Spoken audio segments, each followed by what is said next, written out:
Yo, yo. Happy holidays, Wolves. How you doing, man? Merry Christmas, one and all. Merry Christmas to you and your house. Merry Christmas to everyone listening. Um, yeah, I think, well, we could have stalled this for maybe a little bit later in so that by the time people who let these podcasts last for the week get to it, they'll actually get it on Christmas Day. Whatever. Yeah, doing Hanukkah's already started. The holidays are upon us. Harambe. Yes, right. Harambe. Harambe. Have you been singing some carols around the house, Wooly? I have not been singing some carols. However, I can say that some new. Okay, so there's lessons that are being learned. There's new developments. There's all kinds of things going on here, and feelings are being had. There's feelings. Oh, you go ahead and bop my camera. Give me a on off. I'm horribly desynced once again. Oh, actually, you had to do that last time. It is me. Yeah. I So have to do it. Okay. by you bopping, there you go. Did you bop? I bopped it. All right, now we're talking. There you are. Wooly, tell me about your new feelings. Okay, so you're a father, so you're discovering brand new feelings every day. Well, they're evolutions of previous feelings, but I'll start with there's two things that come to mind. So one, there's a development, and that is something that you did not experience. So what? Oh, okay, all right, okay. What? Before you left, you remember how a lot about how Montreal is. Do you remember what happens when Montreal winter begins to pick up steam? Yeah, life is over. Okay. And when the snow... I will do anything it takes to stay inside my cozy house. And because when the snow starts falling, shit gets out of control, right? Cars decide the gravity doesn't apply to them. It's nuts. There's so much snow here. But there's so much snow here that we have developed literally world-leading tech on snow clearing and snow plowing, right? We have the 3-vehicle system in which that was developed here, where it's pretty ingenious stuff when you see it. The coordination's pretty impressive. A sidewalk clearing small snow whatever little baby truck, little yeah, whatever, the one-man things will go down and like push all the snow off the sidewalk right into where the edge of the sidewalks go, right?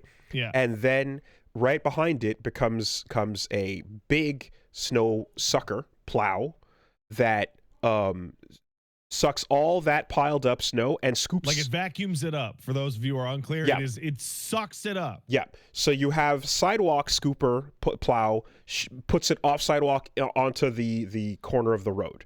Then you have the one on the road that's pushing it off the road towards the same pile, and then the scooper that sucks it, and a second truck right behind it it's just shooting it all into the back of that truck. And then that truck gets full, and then they replace it with a new truck. It's kind of incredible. I admire the setup. It's great stuff. Now, to anybody who doesn't understand part of this system, the most important part of the system is you got to have a fucking crazy amount of trucks.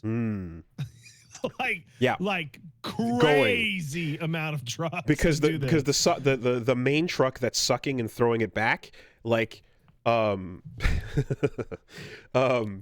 will continue, but you got to have another, like, the catcher that has to pull up to get and when one fills up, then the next one comes and keeps going, right? So that is the big snow clearing system that we've got there, and it works really well. It's a good system. Okay. Now, it has a flaw, though. It has a big flaw. Okay. What is the flaw? That's a really big fucking flaw. What's the flaw? So a car and or pickup truck usually will roll down your street blaring a all at the same time, by the way. But yes. Yeah, it will be blaring a horn and or lights and or a recorded message or a guy on a megaphone, or it's loud noises. And what that message will be you have like 1 hour to move your car or it will be fucking towed. And Montreal has the worst parking of any city in the country. So you go, well, where am I supposed to park my car? To which the answer is fuck off. I don't give a shit. So I described this as a 3-vehicle system, right? But that's a lie. I lied. It's actually a 4-vehicle system. And the 4th vehicle is the truck that comes up ahead. It's the fucking William Tell truck that's going down the street going at like what time in the morning? You know? Anytime. 6 maybe, who knows? And it's going loud because if you're parked and you didn't check the schedule, you must move, right? You must, because don't be an asshole that ruins the whole process for everybody. Because if you park your car and then you don't pay attention to when you're not supposed to be there, fucking street, they just won't do it. So what they do actually, so they it takes like extra long. I forgot what the extra amount of time is. It's like an hour or something insane. It's like a super crazy amount of time to work around your car and then continue the process. But the delay is your nice bad. little piece of paper, right, on your windshield. So if you're that asshole that kept your car parked and you didn't move it when the clearing process was happening, you're going to be also the one who they're blaring their horn at 6 in the morning or 5, whatever the clock. It's insane, right? Whatever it is, and that has to be loud enough that everybody on the street can hear it and know that you're the asshole. Okay, so you left and had a child before these two experiences had to coalesce with each other. That's right. Hey, Wooly. Hey, let me ask you. You ask me a question. Ask me what I did so far this winter to deal with our cars and the snow. Pat, what have you done to deal with all the snow this winter? I'll let you know when it snows. Damn. Yeah. Okay. So maybe 2 days out of the year. Maybe. So I am full in, like, the routine is like to the second and millimeter at this point, right? I know exactly what you mean. She gets her night bottle, and then she gets back in her little snoo swaddle, put her in the burrito, and then we let her get a little drowsy, and then mom's out. So then we go, and what has been working miracles is just on a little bouncer, just little bounce ball. Yeah. And you get that gravity going. And we're talking the level of precision that is like she wants to be in the crook of my elbow and like literally bicep and forearm. She wants to be right there. Yeah, the football. Yeah. She wants to be right absolutely. there. Yeah. And if it's a little bit not there, then it's like you're not getting as sleepy, And you want to also, while bouncing, you want to get a little bit of that head bob going, because the liquid in between your ears bouncing is actually what helps put you to sleep as a baby, turns out. So you want to get a little bit like that. That's so interesting, because when my guy was your girl's age, that shit didn't work at all. I had to grab him with both arms and do full on okay. 270 degrees up into the air, like Marge, super hard. And my wife would be like, oh my god, don't drop him, he'll throw out the window. I'm like, this is the only way he'll go to sleep. You're doing Sonic blades. Fucking yeah. Okay, so I'm doing that, and the one, and what she likes, besides when the ball's around, is squats. You can't just rock with your arms. You got to drop your knees. Yeah, okay. Right? Okay. That works out.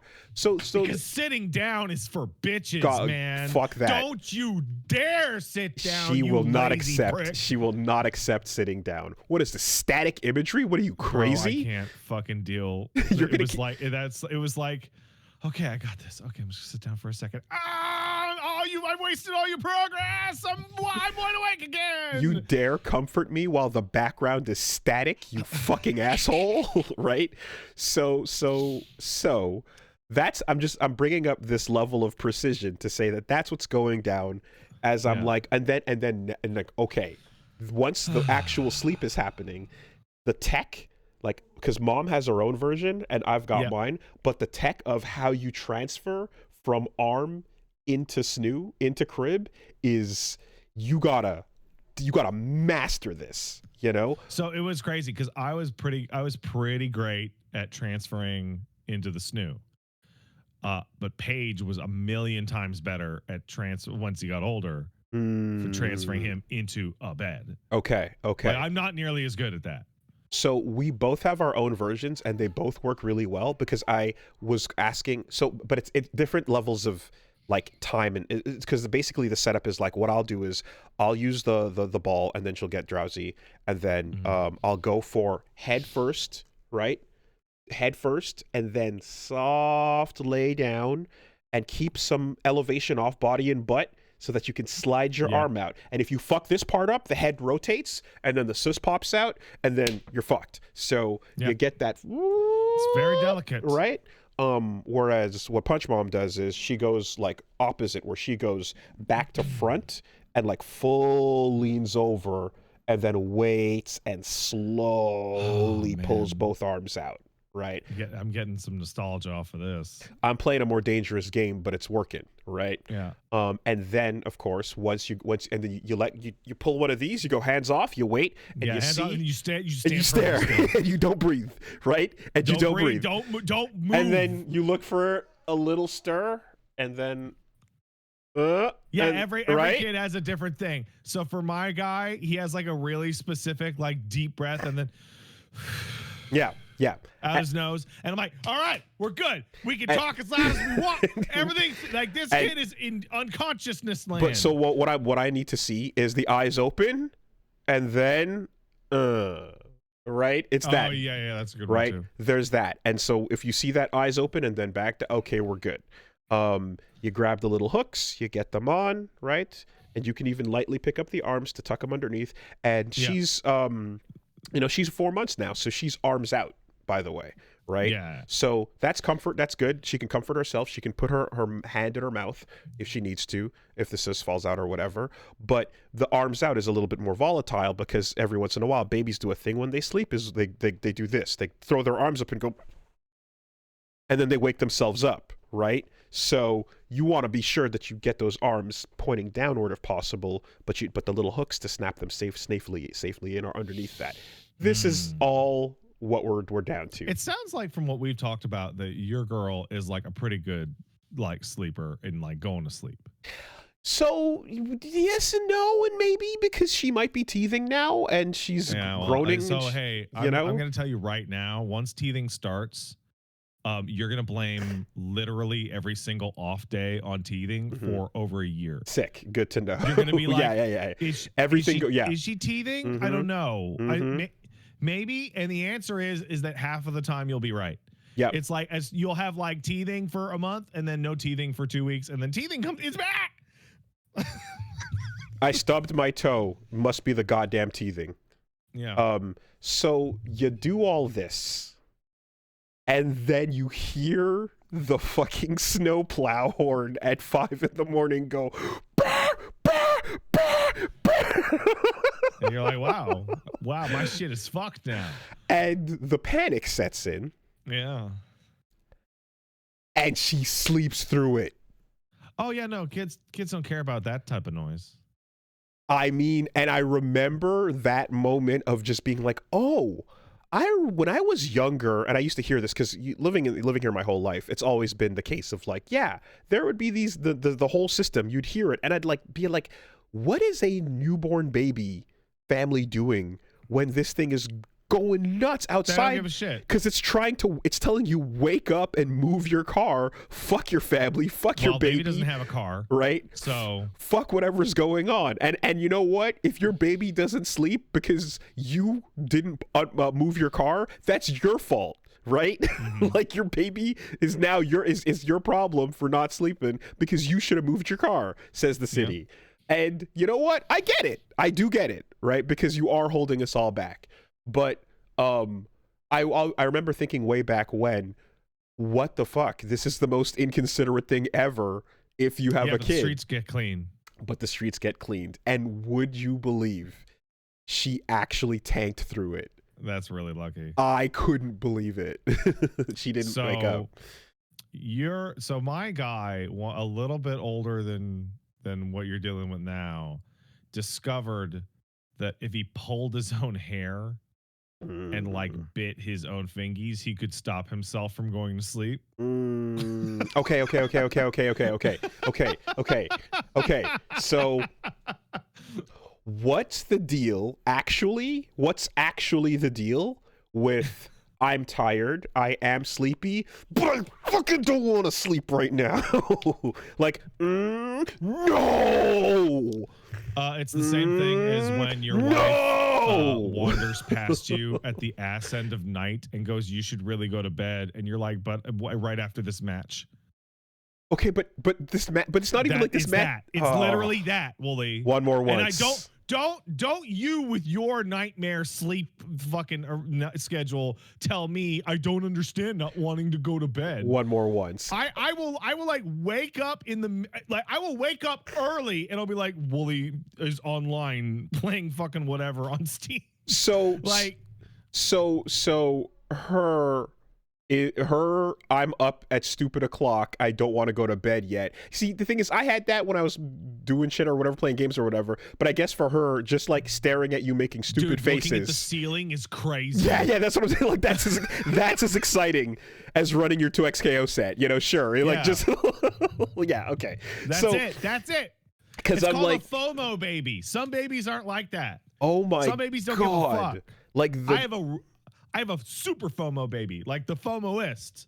It's crazy. And she's tired. You can see the eyelids drooping and she's passing the fuck out. And just like stopping herself like fucking Little Mac in Wii Punch Out before the knockout. The foot comes down like, no!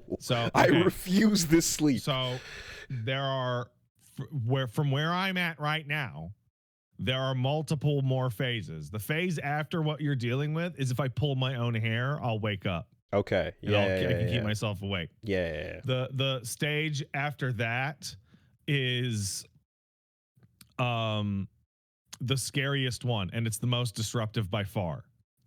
And it's around a year and a half. And it's like, did they go down for a nap? No. Let's go put them down for a nap. They don't look sleepy. They're not. Okay, so they've just decided to skip naps at random. Oh, the regression. No, it's no.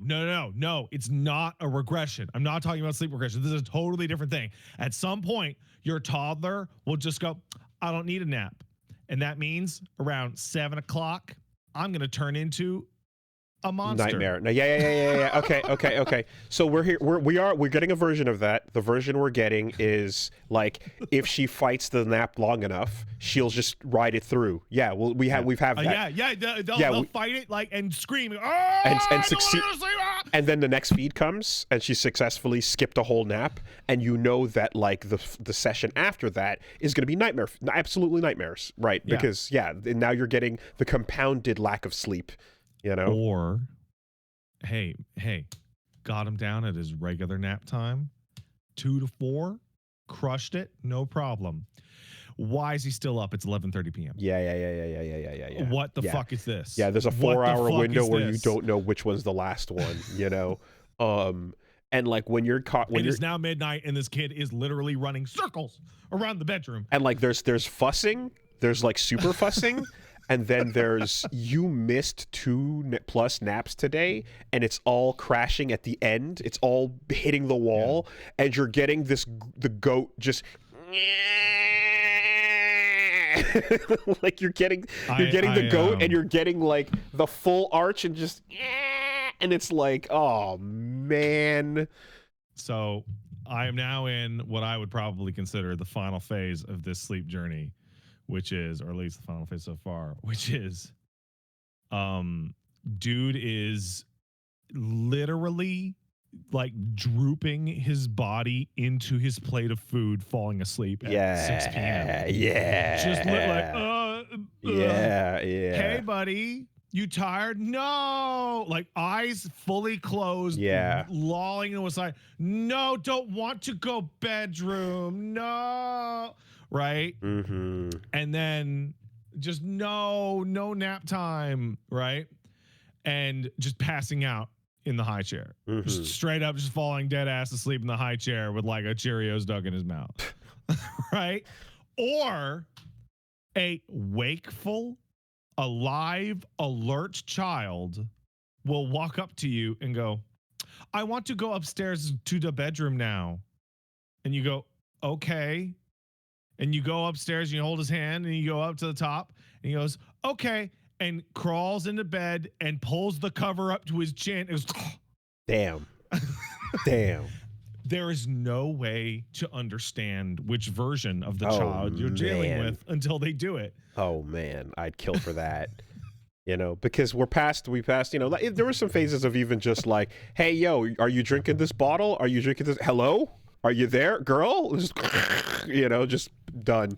But when we're talking like middle of the nap, and like active sleep is a term you start to learn, of course, right? Yeah, it's where they freak out and they're terrifying. They're inhabited by demons. I mean that's it, right? So you read about active sleep and you're like, oh, okay, I stir. I'm a turner, you know, sure. No, man. And, you know, and you're like, you hear a couple noises and you're like, no, that's not it. No, you look at the baby monitor and you watch her like full on exorcist possession, like eyes open and a kick and a, oh, and then back to sleep. Like nothing happened. Yeah, you're just like, you just defeated some 18th century ghost. Like something just happened.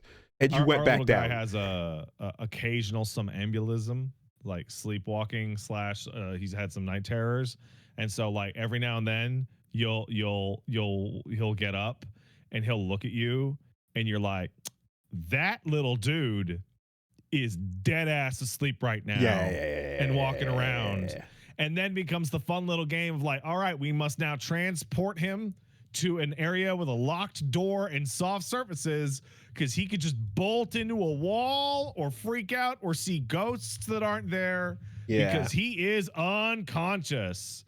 No, it's crazy. I mean, literally the tech, there's tech called dream feeding. I think we might have talked about it before. I believe we did. Right, where it's just where you feed and baby can like eat while asleep. And, oh yeah, totally. You know, like the reflexes are already in there. They're super. It's like a bulldog. Yeah, they're like a pug. Just, nom, nom, nom, nom, nom. It's hilarious because like the instinct to like root into things, like even when not hungry, it's like a trick where it's just like, oh, you put their forehead against the surface and they're going, where's the food? God damn it, you tricked me. Anyway, so like that's happening, and then beyond that is just like the evolution of. Essentially, like, you know, remember how I described in the beginning the like, where's the milk, dad, get the fuck off me, right? So that just deepens as time goes on. Oh yeah, you want to hear some fucking shit? You want to hear some fucking shit? Last night, that little man, that perfect angel, fell asleep at 6:45, which is the wrong time. Okay, that's a bad time. A bad time. What, he takes a 2-hour nap so he can wake up at 8:45 for his 10 p.m. bedtime? Fuck. So fuck it. Just let it rock. Put the baby monitor on and pray, right? At 9:30 p.m., he starts to come out of it. And he got him on the monitor, right? And we got the audio and the video. And what does he say? He goes, mama, my mommy, you know, he wants his mommy. And then he's like, and we're like, oh, right? And we're getting ready to go upstairs and go get him. And then I hear, Dada, Dada. And I'm like, oh. And he goes, Dada, where's mommy? Dada, go get mommy. See, it's bad enough that you can read the body language, but now you got the words confirming intent. There's words confirming the intent. Holy shit, bro! The deep fear. A mommy delivery mechanism. The deep fear is now confirmed with language. Fuck language. Fuck English. Man. Fuck the first person that grunted to communicate a rock to somebody. Should have fucking croaked. What an asshole. He's asleep. Like this, unless he like gets up and opens his eyes, like this process of asking for mom, he's asleep. So this is my child's truest unconscious desire is, dad, go get mom. Oh my God. Yo.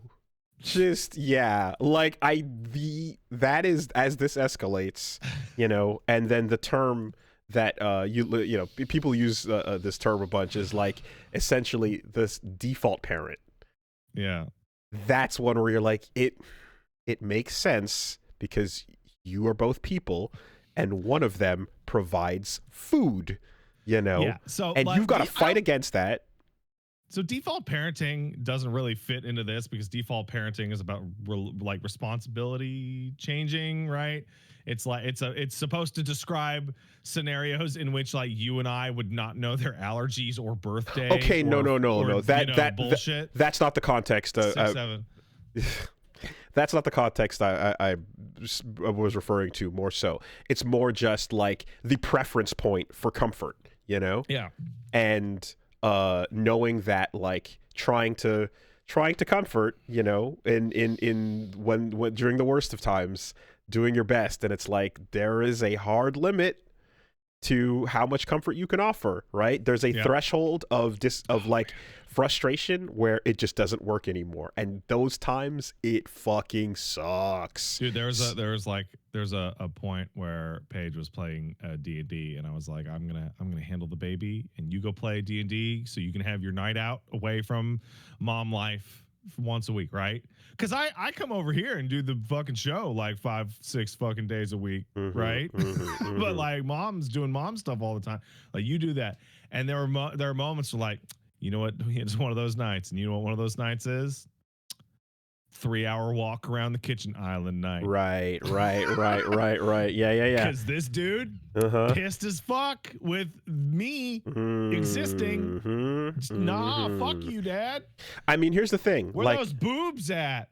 So during a late night when during a late night bottle when mom's knocked out, it's totally like I get woke-ish, like I wake her up and I get smiles and I get, hey, you're the food guy, right? That's the correct association for this specific time of night. Yeah. Hey, what's up? I haven't seen you since last night. Yo, how's it going? Hey, I'll flash you a smile. What's up? And then you change the diaper and then we go do the thing, right? Okay, cool. You're right on time. Especially because I had a chance to wake you up instead of the other way around, because now that you're sleeping through the night a lot longer, we can actually let the clock run. But like during the day baby hours, it's like, yo, where them titties at though? Right? Like, this is bullshit. Yeah, it really is. It really is. And I mean, there are times where it's like, okay, what can we do when you're entering tantrum territory, and it's like you can shake and you can bounce, but like at maximum you're just stalling for time until the boobs get here effectively. And yeah, it just that watching the increase in gently shake. I'm talking about rocking. Yes, no, rocking. Bart, just rattling them like Bart, right? Throttling, getting your little squats going and doing all your best techniques. In fact, one little trick I feel has been like burp position. She's associated with like comfort. So she will relax from crying and stuff if you put her in burp position, just because she's like, oh yeah, this is when the good feeling thing happens and I go burp and then I feel tension release in my stomach or whatever. But no, so and then even when it's just like, hey, so this is when she had she was very brave yesterday, right? She had her big inoculation. And that's was that the first one? Second. Yeah. They're not fun at that age. They're not. They're actually kind of the worst. And I mean, the people that work there, I'm kind of like, yo, all you're hearing all day is the worst thing that's ever happened to this kid. That's crazy. Yeah, but they're doing a good thing, so they get to soothe their soul with that. And that's also where you learn about the most insane levels of distraction tech I've ever seen. Because the things that I immediately went home and bought were like, first I saw like a ball that just went brrrr, and the baby just locked in, Yeah. And then the second one was like one that whizzed with a little light on it like this. Jangle your fucking keys. And you're like, holy shit. Like literally baby goes, ah. So like, what the fuck? Yo, did y'all see this shit? You see this shit? Look at that ball go, like, Our trick for those that age was, okay, we'd have, because the double, was this a double shot? Oh yeah. Okay, the double shot's fucking crazy. Yeah, because you have to pin their arms. Yeah. It's a two-person job. It's a two-person job, right? Yeah, and so like two nurses come in, and they blast him. And the thing that we did is that mom would be on deck, locking eyes, singing a song, and like literally in the process of taking a boob out. Yeah. The first time around, that was a proper distraction, you know. Second time around, it was like, okay, hold on. Can we do this so that will it work? Can I comfort? Can we try this out? And like doing it, and there's a level of like, oh wait, hold on. Is she going to associate the bad memory with like this random person, or is there going to be any? Yeah, I know. They're I don't not know. Going to associate shit. They're too young. Yeah, but you're just like, but what if, you know, and everything, and in the end, like, that's one of those things where it's like, okay, obviously this sucks, and let's go comfort and let's do the best we can. But like it hits a point where it's like you can get a little bit of soothing done, but we're now over. We're at a 9, we're at a 10, we're at an 11, and unfortunately at this age, dad can only bring her down from a 7.5, you know, and you're like, oh, that feels awful. That is it's just the way it works. It's just they got to learn how to freak out and calm down. No, I know. It just feels bad, you know. But like I had a situation this morning. Just this morning, little man wanted some more milk, but he wouldn't say please. And boy, was he fucking pissed at the idea of saying please. Right? Impasse. Like just fucking, and like he says please 99% of the time, but every now and then he's like, I don't want to. I'm like, well, then you're not getting it, bro. I have taken a vow of silence. I will never say please for the next 99 years. Yeah. Right. And so it's like he's having his shit, and it's like, it's good for him. He's got to freak out a little bit, learn how to calm down. Yeah. I won. I defeated him with my will because I'm an adult. That's important. It's good to establish that was the result here. But you know, and my guy takes inoculations better than me now. I'm so serious. Okay. I don't like needles. I don't like to get stabbed by a needle, so I'm kind of like a big baby about them. And like he doesn't like it getting stabbed, but then like 5 minutes later, he's like totally chill, and I'm like, I'm so brave. And my wife's like, yeah, you were really brave, buddy. You did a good job. I mean, we do. I do have the material that is ripe for clowning, which is Punch Mom. Once when she was younger, passed out after, right? And it was like, was that from the worry and everything built up? And it was like, no, it was more like it was kind of just like, oh, that wasn't as bad as I thought. Everything's okay. And then whoop, you know. I had some kind of muscle seizure once when I got blood drawn, which was not fun. Okay, there you go. I had to go like lie down in like on a bed, and like my whole body had the terrible shakes. And it was like, it's because one of those blood tests where like you can't eat for 12 hours beforehand, and I'm like 10, and I'm terrified of needles, and then they took like a lot of blood, and so I just had a total anxiety attack, and then my body was yeah. That makes sense. It's just one of those bits though where like it's like to this day it's been like fucking however many years later, decades, and you know when they go, hey, so has anything ever happened? You're just like, yeah, like yes, once technically, and I still have to bring it up, you know, is what she does. But anyways, all this to say that again, extreme bravery and kudos on her part. What a beast. But also just, okay, I'm able to see exactly where the cutoff for comfort is right now. And I'm reading online and stuff, and I'm seeing people describing how it's like, yeah, give it a minute. Eventually, like, they just 180 on that preference, and then shit just starts flying, and then you don't know who you're going to get for each month. You know? It's the whole process is like, hold on. Okay. The whole process is like you're holding this dog and you're like, yeah, I got this. And then they're going to just change the whole game up on you, and all your shit sucks, and it no longer works. And you have to use and learn an entirely new set of skills. Congrats, you've learned the matchup. It's worthless.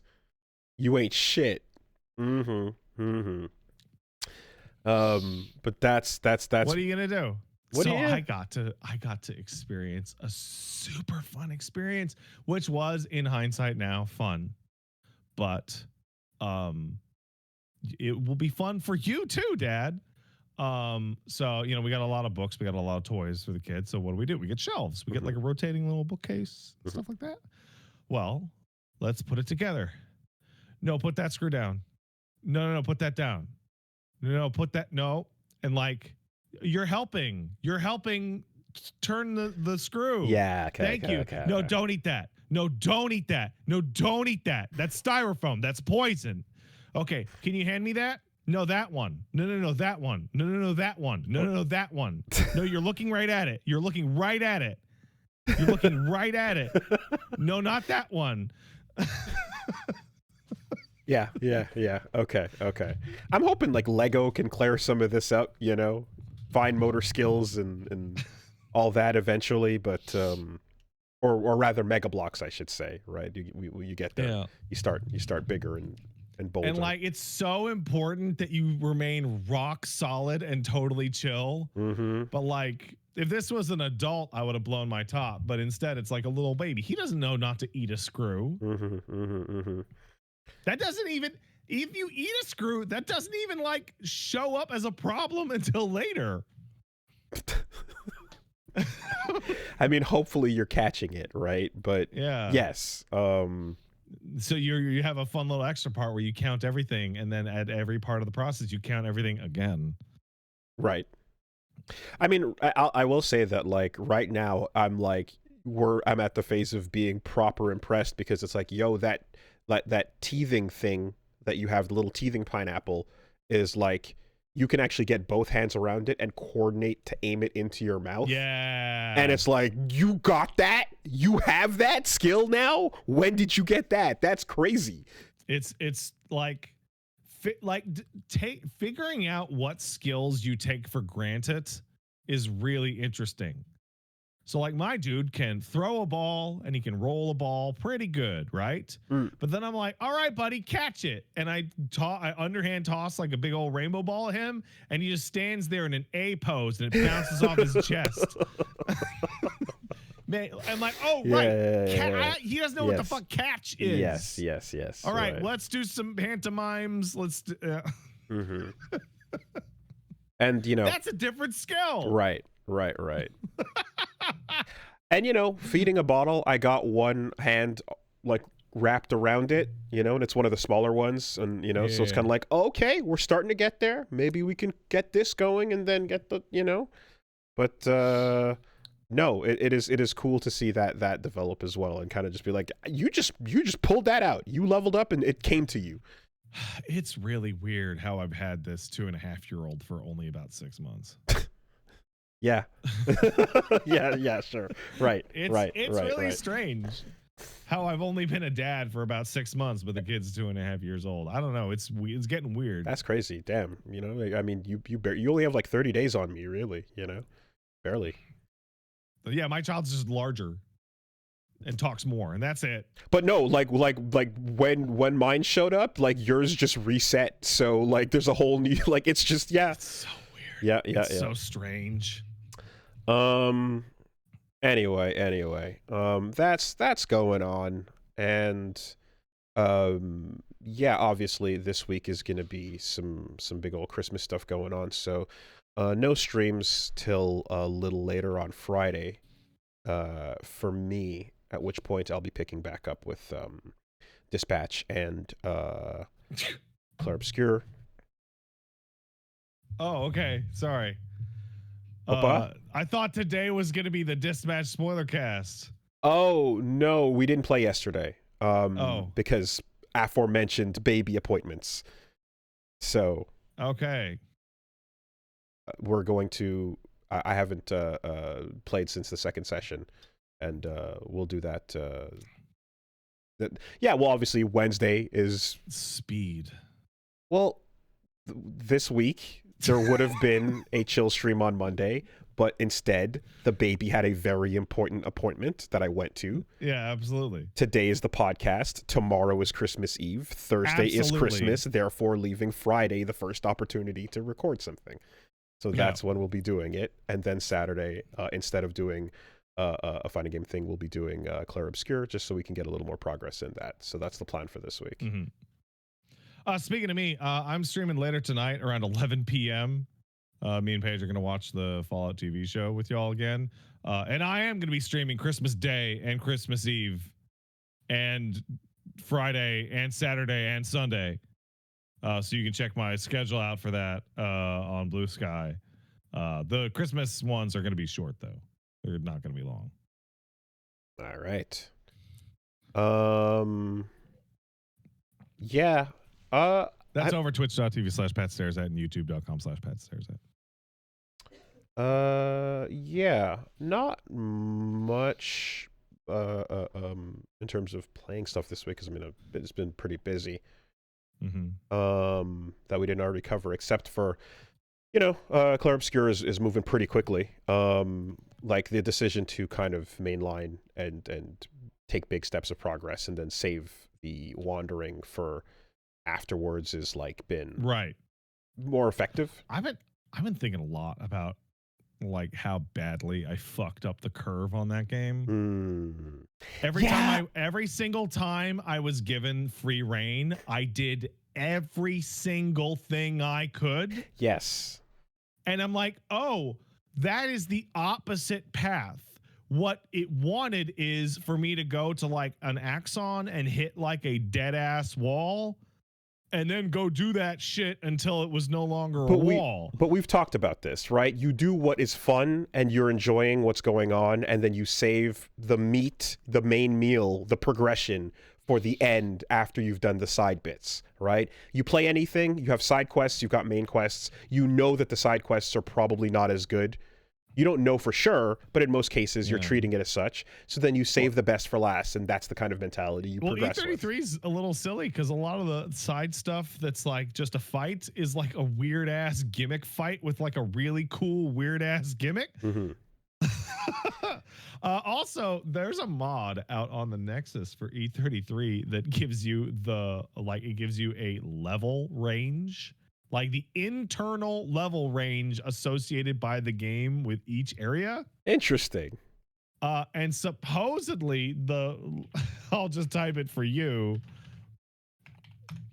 That is the level range for the final area. I believe, you know what? I believe that because again, by just avoiding everything but the critical path and watching as it's still been kind of a cakewalk in scenarios and certain fights just with good defense that Reggie's been doing. It's like, they're not taking it on you that hard. Like, it's fine. I'm gonna go ahead and replay that game myself at some point, and I will institute a rule on myself, which is not allowed to go into red loading areas.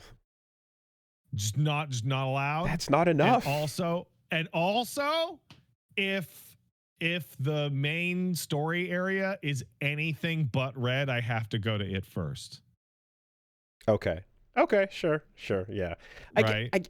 I still doubt it'll be enough. And furthermore, like... And then in Act 3, I'm going to kick on the 20 times XP, the health. Okay. Yeah. For everything but the super bosses. Because there is a big crucial key here. It's just like, if you have defense, you're doing it, you know? And counters are building break, and they're doing so much for you that it's like, it doesn't matter if you can't nerf that, you know? But yeah. Hey, I would like to ask you a question about a discussion we had last week that has nothing to do with video games. We're talking about Christmas carols. And I tried to look up to listen to A Piece of Corn for Christmas and failed. Oh. Because that song doesn't appear to exist. Okay. Instead, I found the YouTube of a person professionally singing A Piece of Pork for Christmas. Filled with comments about people from our podcast going there and wondering whether or not your parents fucking censored it to not include pork. So this did pop up because I saw some people saying pork a couple times, and all I can say is my mom had a cassette tape.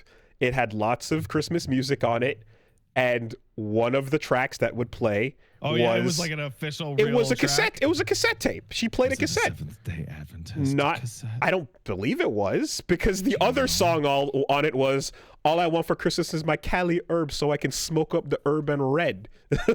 I don't think that was a Adventist track. I can't find piece of corn for Christmas. I cannot find it. It was a cassette tape she played every holiday, every Christmas, and on that, you got your "All Me Want for Christmas, Cali herb, a Cali herb, oh my Cali herb," and I'm like, I don't know what a Cali herb is, but smoke up the herb and red, sure, whatever that might mean. Is that your mom's like custom tape that she put together? I think it was. Do you think she had the technical ability to make her own Christmas tape? I think she definitely had her own mixtapes of various gospel music and stuff, but it sounded like this was just a Christmas mix that was recorded from someone else's official Christmas mix. And that was the sound of my childhood. I have no further details on it, but fascinating. But there was a very produced musical rendition of "I Want a Piece of Corn for Me Christmas." That's as far as I can go. Fascinating. And the mystery stops here. I can only tell you what sounds entered my ear holes as I sat there as a child. You should get that tape. Yeah, I'm sure she still plays it. I'm sure I can track it down. I can probably call her right after this and get the details. In fact, let's find out. He's gonna text his mom. Let's find out. No, don't call your mom on the show. It's fine. You don't know what swears she's gonna say. It's fine. It's fine. We can find out. We can get to the bottom of this mystery right now. Right here. If she's free. This is a good idea. It's okay. I edit this. We're not live. We're live, buddy. I don't think I'm getting an answer. I would never call my mom on the phone. Hi. I would never. Hey, I'm currently recording my podcast, just so you know. No, I'm just talking to you. Hi, so you're not being heard right now, but I'm talking about "I Want a Piece of Corn for Me Christmas." That song. "I want a piece of corn, I want a piece of corn, me want a piece of corn for me Christmas. We don't want many coo, you can keep the callaloo." Okay, but the version that you played was corn, right? And so where did that version come from? Because when people were looking it up, they're saying that they were just seeing the pork version, and so it's unclear.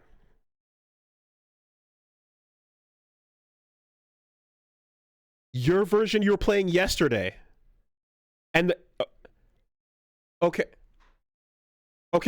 So the version that she was playing yesterday, it has pork. Okay, so I just misheard it all these years. Okay, all right, there you go.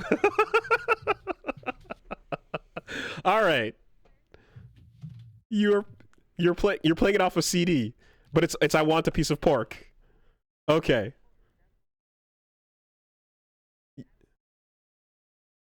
But when you were singing it, you were saying corn. Ah! Okay, that's all I wanted to know. All right, thank you. All right, I'll see you on Christmas. All right, bye. And she fucked on and you. Solved. She was fucking on you. And solved. Holy shit! In one fell swoop, she went, no, it's pork, and then. But when I was singing it, you felt like an insane person. And I was watching as you and everybody were going, and then immediately the next sentence. But when I was singing it, I was replacing it. I was saying something else like that or so. And then here we go. That's it. Oh my God. That's it. That's all it takes. You Hey, got psyoped by your mom as a child for 40 years. For 40 years. And guess what? People out there, all right? If anyone out there who doesn't have a microphone in front of them and this type of situation to immediately fact check you, you will just go to your grave thinking what you think, not knowing. Isn't that crazy? Dude, I was quite too aged. That's crazy. Before my parents told me that brown cows and chocolate milk was a lie. Gaslit by the corn. I mean, but why? Because pork is not good. Pork is against our religion. We couldn't eat pork. Yeah, that's why you're not supposed to eat pork when you're following what the Bible says according to us. Yeah, well, now we know, you know. But I mean, holy shit! That's exactly. There's your answer. There's your beginning, middle, and end. Wooly, what am I supposed to do? How am I supposed to fight against that? Okay, right? So here's the thing, right? What defense could I possibly have had? Told me many things that I know now to be not only incorrect, but like legitimately completely divorced from reality. And every time I'm like, it literally does not go by like every 2 or 3 months. I discover that something my parents told me they were just dead ass wrong about. Right. The way the fucking world works, how something happened, whatever. And like, I kind of live in fear of like the amount, like good 18 years of like, oh, I'm listening to mom and dad about, and how many of those things are just hiding under the surface. And what's going to happen? I'm going to say something and somebody's going to be like, fucking what? I'm like, yeah, everybody knows that. In fact, not everyone knows that because it's fucking bullshit. And it's just something that my dad offhandedly mentioned to me when I was 9 years old. And it's never come up again. Ever. Yep. Never got the patch notes.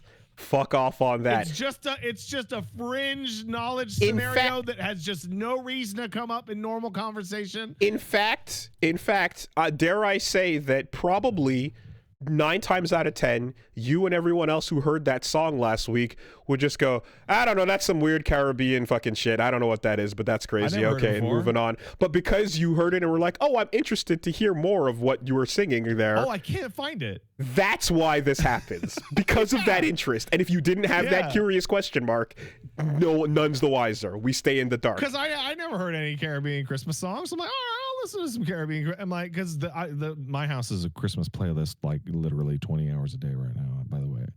Okay. I'm being hit with the well-articulated phrase, Dada, what happened to the Christmas songs? Okay, buddy. Hold on a second. I got you. Right? So I'm like, oh, let's try a different. I can't find it. Huh. Weird. I mean, it just music going on.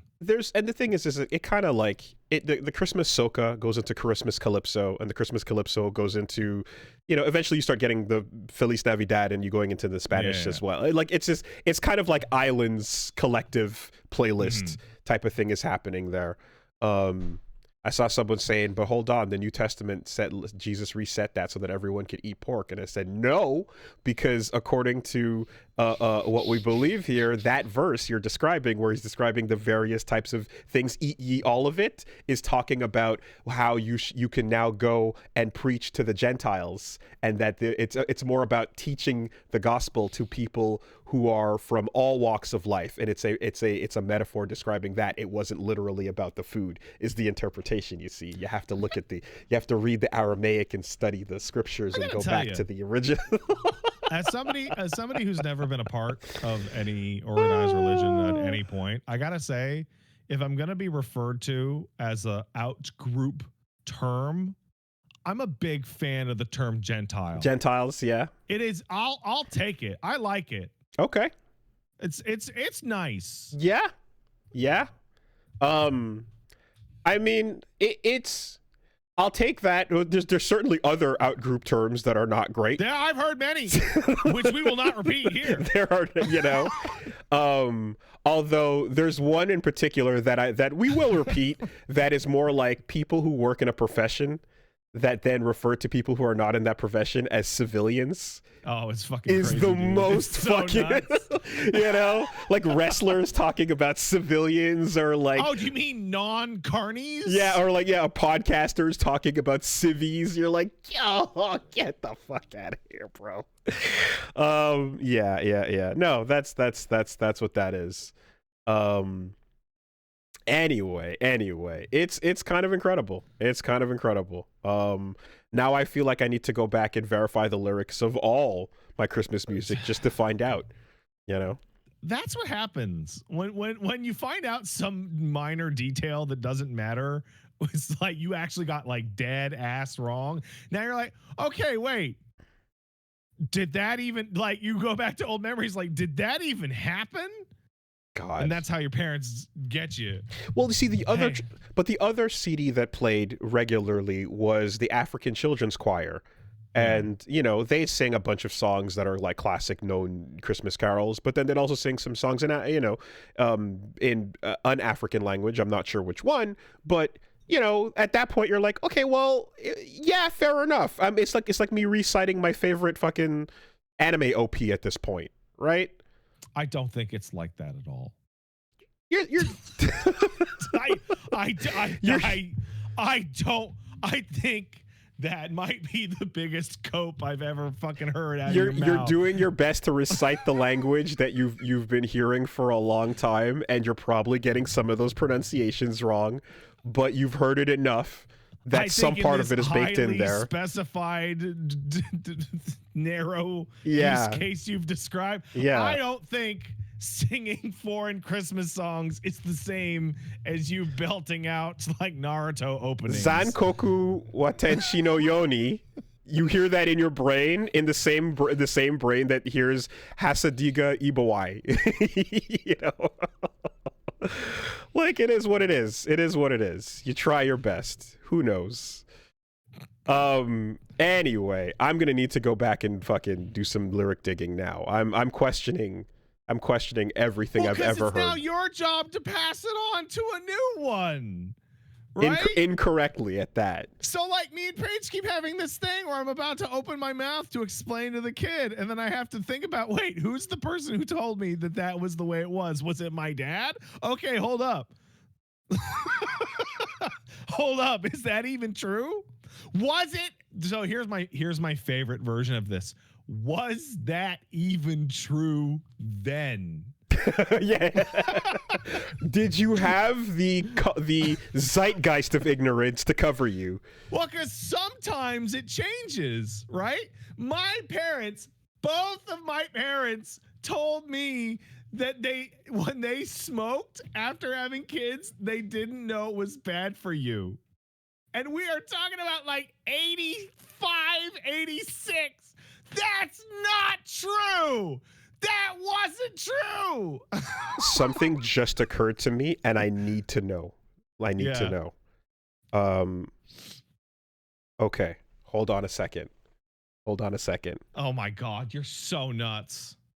It's not working. I would be filled with terror to call my mother on the phone. I was not calling my mother. I was calling my brother. I would definitely. I don't have my brother's phone. I want to know if he was in the exact same boat as me just now, up to a second ago. I wanted to know if we were both there, right? But yeah, okay. I can't. The idea that I would call my mom on either the stream or the podcast is so terrifying to me because I'm pretty sure. In fact, I am certain she still does not understand what this is at all. Right. Like even my description of it's like a radio show somehow doesn't punch through. I mean, look, all I know is I got there eventually with the internet radio show bit that did work, and it kind of resets every once in a while, but the most recent one was, hey, I got a plushie, check it out. And that was a whoa. Oh, this is a big deal, huh? Oh my fucking God. It was one of those kind of like oh my it was to that effect. To that effect. That energy. Wow. You deserved a bigger pop. It was no. It was a big. It was a big pop. It was a big pop. I don't want to undersell it. I know, but you know what I mean. But it was one of those bits. Oh my God. Well, again, there's always there's this energy of like they don't understand it, and then there's the Reggie energy of I don't really even want to tell her, and then he did, but I forgot how it went, but it was just like it was like, oh, weren't you going to talk about going back to school? Or it was one of those just like, oh my God, what is he doing type of responses where he's like, yep, okay, fair enough. So I think the one that like got me is like, so I have moved away to British Columbia, and I have married my darling wife from America, and I have a baby, and I send my mom a photo. I sent my mom that photo of me coming out of the hair appointment with my shit all purple. Mm-hmm. And she was like, oh, why? And I'm like, oh, you actually think that I just do this now? That's actually, yeah. Mm-hmm. Mm-hmm. Yeah.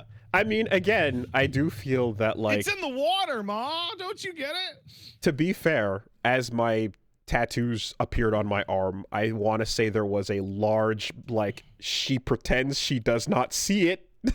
Is that a non-Seventh Day Adventist cool thing? No, that's not a good one. You're not supposed to be like staining your skin with stuff Wooly, like there's that. A lot on you right now. It is difficult to ignore how much tattoo is on you.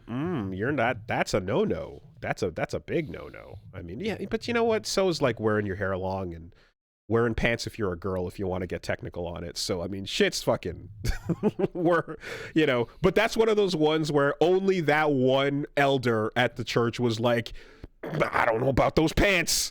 Years later. I always find it fascinating when there's like a fairly intense religious group, and then there's a couple of the stated rules that even in the diehards are like, that one's hard. Yeah, like I don't want to do that one. But like, and it's just the thing is too is that everyone was just like, okay, whatever. Even the most like diehard, but there was that one old dude who like you could just living that life. Like he's the old guy at the church that did this a bunch, right? Picture that guy, and he constant mouth shit. I don't know what's up with that. As with the big and he was not fond of the wrong attire being worn. The judgment by the wrong person. The judgment. To the point where again, my older brother who was preaching would be like, "Bro, relax. I'm preaching and I'm telling you to relax. Like, actually chill, though." Yeah. Anyways, well, that was a fun detour. Yeah, sure. What's up, Wolves? What's going on? Anything you want to talk about this week? I mean, I hit the points, and then gonna be, like I said, wrapping up Dispatch and E33. Other stuff that I'm thinking about throwing up on deck, but I'll talk about whatever else I'm gonna play when the time comes. But Wooly versus, tune in, YouTube and Twitch for more. I played more Routine. That game has a middle of the game remix to its content. Interesting. That is really, really strong. Like, really strong. And that's all I want to talk about it. Cool. Routine is very good. Cool. Very, very good. I also started and played and beat Lisa the Joyful. Okay. Interesting. I have like relatively complex thoughts about it. Okay. I think that its own story about Buddy is really, really strong. And it is also like an incredibly direct response to the events of Lisa the Painful. Mm-hmm. Like it is a lot of people do a lot of crazy things in the Joyful, and it is like eminently reasonable that they would act in that manner, no matter how insane they may appear. You go, well, yeah, that makes sense though. Yes. I cannot possibly blame someone for acting in this way. This is so the Lisa. Okay, so it's been a while, so a lot of the details are fuzzy, but I remember the broad strokes. And what I remember is the character arcs in the full trilogy, or what I mean, whatever, barely the first one, but whatever. yeah, exactly. And to be fair, also, like, there's a lot of stuff where Dingaling literally goes, "Yeah, I was a dumb edgelord being edgy." You know, sure. Straight and you can see that. Yeah, and he goes, "Yeah, I wish I wasn't so edgy about some of the stuff, even answering questions about the painful." He was like, "Yeah, I was being edgy. Doing shit just to do it. Wish I could have wrote that with more nuance, later on." So I'm like, interesting to even hearing that after the fact. But with the broad strokes, what I recall is this is definitely a setting where you're looking at everyone going, "Yep, here are the dominoes. Here are the dominoes that lead to these outcomes, and everyone who's making these fucked up decisions and actions are doing so." Basically, like on the backs of a giant trauma domino piece that knocked them in their direction, and it's a little bit. It kind of reminds me of, like, well, I don't know much about Fear and Hunger 2 at all, but Fear and Hunger has a little bit of this too, where the creator was like doing an edgy thing being younger, and then it evolved into something more than Fear that. and Hunger 2 is there's a lot more craft. Yeah. Even from the little that I watched Paige play of it, they spent a lot more time putting the pieces together. But there's so little nuance, to a lot of what's going on in the first game. And in the case of Lisa, I feel like the Joyful, like, as a DLC continuation of that story, you can see there's like, oh, we can improve, we can do a bit better, we can write a bit better, we can make things stronger. The gameplay is really weird. It is a really fascinating switch up. Like in the Painful, you are drowning in like dozens of party members, right? And they are disposable, and their disposability is thematic. In Lisa the Joyful, you don't have nothing. It's just you, and that works as a really also thematic, strong thematic kick. Very thematic, and I think it works out. I think it's overall really solid. I think it's pretty simple, but it's also very short. I feel like it's kind of like its existence is fine. It's good, and I'm glad to have played it, and I like what it was doing. I think that its existence harms the Painful's ending more than it is good. Interesting. I think Lisa the Painful's ending is fucking perfect. Interesting. Okay. And anything that comes after that kind of steals some of its thunder. And the additions are good. Like, Lisa the Joyful is really good. But I miss the ambiguity and the terror and the awfulness of Lisa the Painful's ending. And I actually lament that I didn't get that ending back before Lisa the Joyful even existed. Because there would have been a point in time in which the Painful's ending was definitively, well, you don't know. Okay. So this is interesting because, again, it's going back some time, so I'm not remembering everything, but I do remember feeling like for me, I had the exact opposite feeling. I had a feeling where after playing the Joyful, I thought, oh, this is a great closer to the story, to the journey that went through the Painful, and I liked the epilogue, and I thought that it was a stronger finish. Now the question, I guess, is like, what endings did you get? How did yours play out? And this is going to have to go into some detail. In the Painful, I took joy. I took a lot of joy. I took zero. Yeah. I took zero joy in the Painful. It's hard, right? So I took drugs. Yeah. And so that was one thing. I also. Again, so spoilers for Lisa if you're listening to this and you don't want to get spoiled on things. I remember choosing to lose an arm instead. I lost all my arms and all my boys. Okay. I chose every possible harm Brad option. Yeah, okay, instead right. of harm anyone else. Harm anyone else, yeah.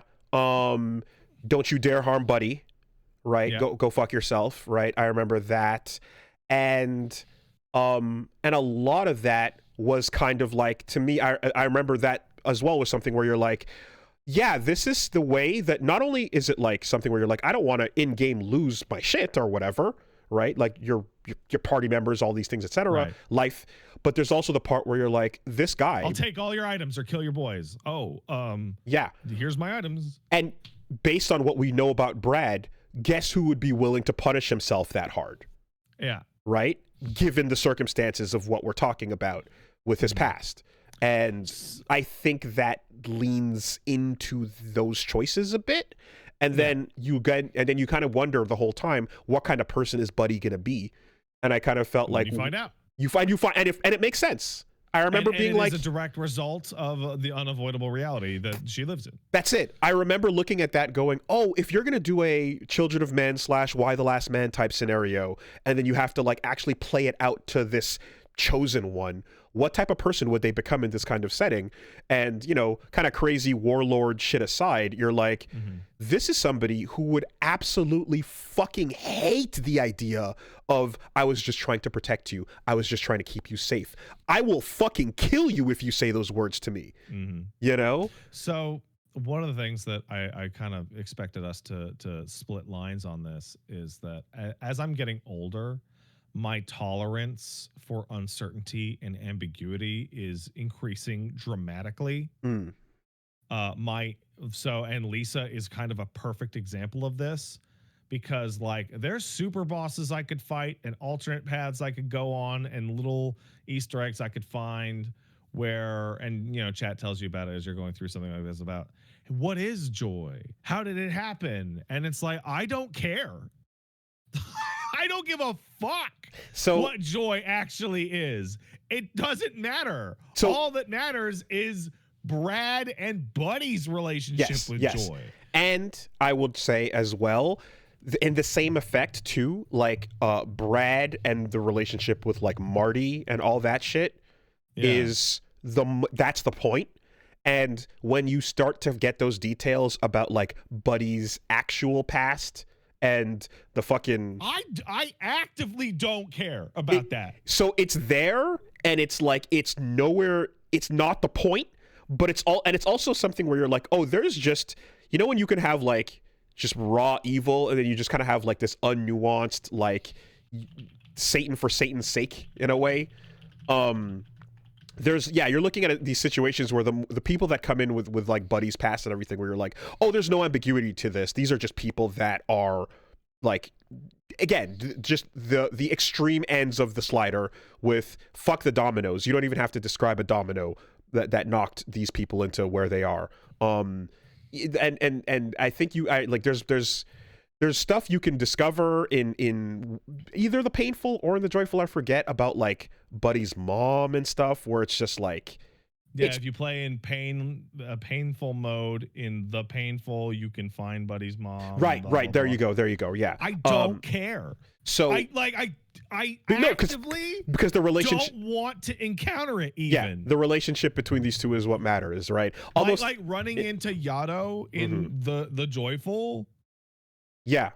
I don't give a fuck about this dude. For me it was like, okay, cool to know that's there, but like, well, just again, hearty fuck you and all that, and the trumpet shit and everything, you know. And there, you know, the bit of like where he's like chilling out with the trumpet and everything is like a little just weird thematic thing that continues. That's like nicely done. But yeah, what matters is this relationship. And hey, guess what? Jesus, Joel, it's for the exact same reasons. Thing again. For the it's exact like, same reasons. People arguing for like hours about the viability of a vaccine in Last of Us. I'm like, that the fucking it's vaccine Joel and Ellie. doesn't have shit to do with it's that story It's Joel at and all. Ellie. That's all that matters. Yep. So I'm curious now, with basically I think it's like the three big choices, right? In Joyful. are I only had 2, but as somebody in the chat points out, we actually played different versions of the game because I played them quite late, and so I played the definitive versions, which changed parts of the game. okay. So I don't know what those changes are, but I also don't know what well, those fuck. changes are. Okay, what was Buddy's in your playthrough? What was Buddy's relationship with Rando? Positive and then highly not positive. Trust and then reveal. Yeah. Okay. And what did you do about it after? I mean, I trusted until I could trust no longer. Okay. And there was no extra after. Okay. Basically, there's a yeah. There was a very definitive ending to that story. Okay. Because essentially, you can get like a third afterwards. What's going on? You know, after that trust moment occurs, that is like another super fucking crazy, you know, thing that goes into your endings. But okay, and then the ending you got. I didn't take any joy. Sorry, I did take the drugs. Yeah. What was your what happened with Buddy? Let me just see there because I'm curious. Because okay, yeah. You got that. Okay, you got that ending. Yeah. Okay. Cool. Yeah. But yeah. No. All in all, it's very strong. I really like it. I kind of wish I lived in a world in which Lisa the Joyful didn't exist at all, and it was just the painful. Yeah. I just disagree. But I knowing that the relationship between Buddy and Brad is the focal point there. This as an epilogue to the story and like developing Buddy more and sort of showing, you know, some of her agency. I didn't feel it detracted in that way. I know what you mean though, but like I enjoyed seeing that growth and seeing the fact that it's like, this is not who you were hoping she would become, but you have to acknowledge that it makes sense that she became this person. Okay, so here's how I feel about here's a movie adaptation way of explaining how I feel about Lisa the Joyful. So I'm watching The Thing, and at the end, McCready and Giles are about to torch each other in the cold. Yeah. And you don't know if either of them or both of them or one of them is the thing. And they just say, I guess we'll just wait it out. And then the movie just ends and leaves you going, I don't fucking know. Well, and then the sequel to The Thing comes out. And it's, hey, it was McCready was the thing and Giles is the new main character. And the movie's really, really excellent. But all the ambiguity of the first movie is now gone. I will say the difference, I guess, for me there is that I don't know how John Carpenter feels about it, but like we feel that The Thing is a fucking perfect film.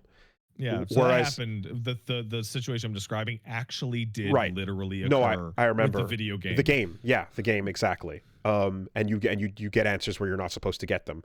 And the answer is neither of them were the thing. And then we also get the fucking. And we end up we talk about the Sopranos ending every time we go into this conversation. But the difference to me, I guess, perspective here is that Lisa the Painful is not the thing because like the thing is fucking perfect, and Lisa the Painful to me is flawed. You know, and by the creator's own words, there's things where he's like, "Yeah, I wish I didn't do that," and I'm like, I can see that, I can understand that. In the same way that like talking about the flaws of Fear and Hunger 1, while you know. Ultimately, I'm like, this is a cool game. This is a cool thing. But there's flaws here where I can understand the creator wanting to add more, to elaborate on, and to, you know, perhaps build out some scaffolding to support some of the weaker parts of what was happening in the main entry, you know. I also think that the Painful could have been a really full long thing that like they could have made the mistake of stretching it out too long, but they didn't. I gotta say, Lisa, both games completely fucked on me. It's you're on Kudo terms now, aren't you? You're on full fucking like you've been using that with How Long to Beat. And you know, when you look up like I don't know if you do this, but what I'll do is I'll look up like game I'm playing full playthrough, and then I'll skim until the spot that I'm at, and then I will see how long is left on the bar. as like a fucking Mm-hmm. like the okay, I'm 60%, right? Mm-hmm. Mm-hmm. How long to beat can't be trusted with Lisa the Painful and Lisa the Joyful, because and neither can the in-game fucking clock, I'm imagining the because it does. branches are wildly variant. Well, it also doesn't accommodate for the times you fall off cliffs Okay. and game overs against bosses, right? It took me like twice as long to beat the Painful Yeah, as that how long game's he not. said it would. Yeah, that game's willing to let you just fucking die. Yeah. Yeah. Um. There were a lot of there were like 2 or I think maybe 3 streams where I just threw up my hands and went, okay, stream's over, because I fell off a cliff after like a 45-minute sequence with no saves. I was just like, Okay. no, not doing it. Fuck it. Also, just Lisa in general, like proper what like one person's weird vision of things that I can see, kind of like looking at Toby Fox. I can see the where the Earthbound started and where their own vision, took over, and the version you get in the Undertale and Deltarune is like, it's a large fantasy departure, but still you can see the bones of Earthbound in there, and Mother, and here you're going into horrible mutant freak territory. But when you see those mutations and the absolute nightmarish shit going on, it's doing so in a way where you're like, I can see that in an Earthbound sprite. Yeah. It's interesting. I should probably play Earthbound to completion at some point. Like I played maybe 3 or 4 hours of Earthbound at a friend's house, and man, it did not do a thing for me at all. So here's what I'll say is, playing it now, it might be a little bit like RE4 Gears of War, going back in time, seeing the thing that inspired everything else. Sure. I don't think you are immune to the charm. I think you can still appreciate the vibes it puts out. Fairly charming. It's all vibes though, right? It's all vibes at this point, and like the vibes are gonna have to make up for some. It's old gameplay, and you're gonna be struggling with some bits, but the vibes can carry you because they're fucking immaculate. But didn't appeal to me at all. That's the problem. Okay, what I will say is, for the maximum impact to enjoy Earthbound today, especially without any knowledge of what's going on, you'd have to go Mother right into Mother 3, right? You'd want to play both games, and I'd say the combined strength of both games doing what they do and the effect that has on everything it inspired afterwards is like unavoidably, you're gonna get hit by it, Maybe, I don't know, because like some of the problems I have with Earthbound are problems I maintain now, and don't like in all the games that do them. I don't like it when you can't see your party on the screen. Yeah, that's a feeling. I really don't like it when you can't see your party on the screen. I hated that before I even knew what RPGs were, bro. Because one of the first games I got on the NES was Dragon Warrior, fucking DQ1 when it was called Dragon Warrior on the physical cartridge, and a slime appears, command, and I'm like, where's me? Oh, I'm on the map and I can get Elric's armor, but I can't see me attacking the slime. So that's not like the other Nintendo games. Someone in the chat says, Pat, but you love Undertale. Yeah, the little heart that you use in the gameplay sections, that's your character, and they're on the screen. There you go. And in Deltarune, you got your party on screen doing shit. Yeah. It's the same thing as me playing FPSs and then Overwatch versus Marvel Rivals, etc. I want to see ever since I was a kid, I fucking want to see my characters doing things. And Dragon Quest, immediately I was like, I don't like that you just see the slime shake, What about Eye of the Beholder, Pat? Don't you love Eye of the Beholder? Yeah, you mean Eye of the Beholder, where your entire party is on the right side of the screen, where you can see all their weapons and their portrait, and you click on them, and then it gets translated to the left side of the screen where the gameplay is? That one? Yes, that one. So what I remember being charmed by with Earthbound was the things like crack of the bat as it smashes against, the rat or whatever, and you see a big comic book like style text speech bubble, you know? Shit like that's really cool. Like, but I think it's really cool in a first-person shooter when you point your fucking camera down and you see your character's legs. That's not a deal breaker, but I like it. Shout outs to Trespasser, Jurassic Park, right? But the feeling of your spell being cast and you can't see it properly, you know, like even back then I'm just like, no, I don't want to just see the screen turn orange and do like a little shake. Give me some fucking pizzazz on that shit, you know? Cast fucking flame, you know? Maybe I'll play Earthbound like once, and then when everyone just screams at me on all my social media platforms that I didn't enjoy it enough, I'll be like, well, that's enough of that.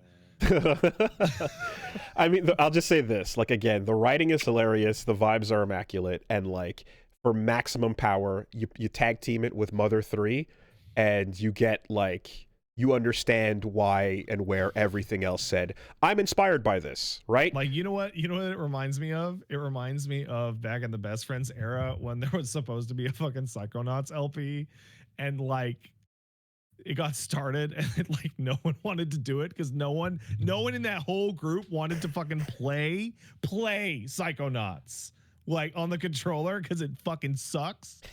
It's like this beloved wonderful game, until you have to play it.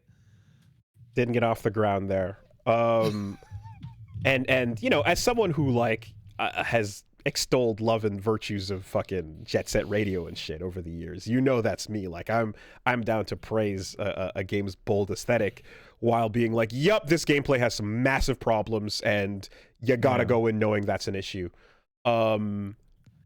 It's so there's been games where I'm trying to think of, there's been games where like I went back and kind of saw. Oh my god. Oh. I got a phone call from the vet. Hold on a second. I'm just gonna tell my wife to call the vet. Okay.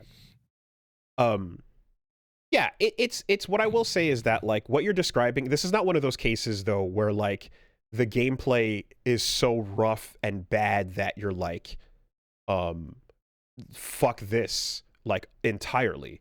When Earthbound gets annoying, it gets really annoying though. I will say that. And the combat and the difficult and the spike of it and like the persistence and it gets really rough in some dungeons and they slow down to a fucking crawl. You know what? I should tell you.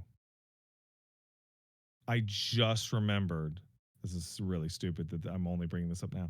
I just remembered what one of the core reasons for me never even bothering to play Earthbound was. Not that it was on the Super Nintendo. I could have borrowed one from a friend, right? It's because I knew that friend who had a Super Nintendo. I didn't, and would play all these RPGs, and we'd go to hang out at his house, and he was like, "Hey man, check this shit out. It's the final dungeon and boss of Earthbound."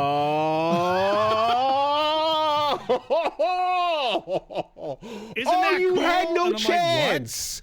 Like, you had no chance. There was not a no. You had zero chance. So that was the God. So the whole first fight thing that I ever saw of Earthbound was, yo, look how this guy named Jeff and Pooh can jam a bunch of bottle rockets into this swirling vortex that I don't understand. God. Dude, and then after that, I grabbed it on an emulator and was like, what? This is like you're like a school Did child? He show you the whole fight? The whole thing. Oh my God. You're cooked. You're cooked. It's done. Like, you're just stomping on the emotional journey. Oh, that's incredible. That guy also did that to me with Final Fantasy VI with Kefka's Tower.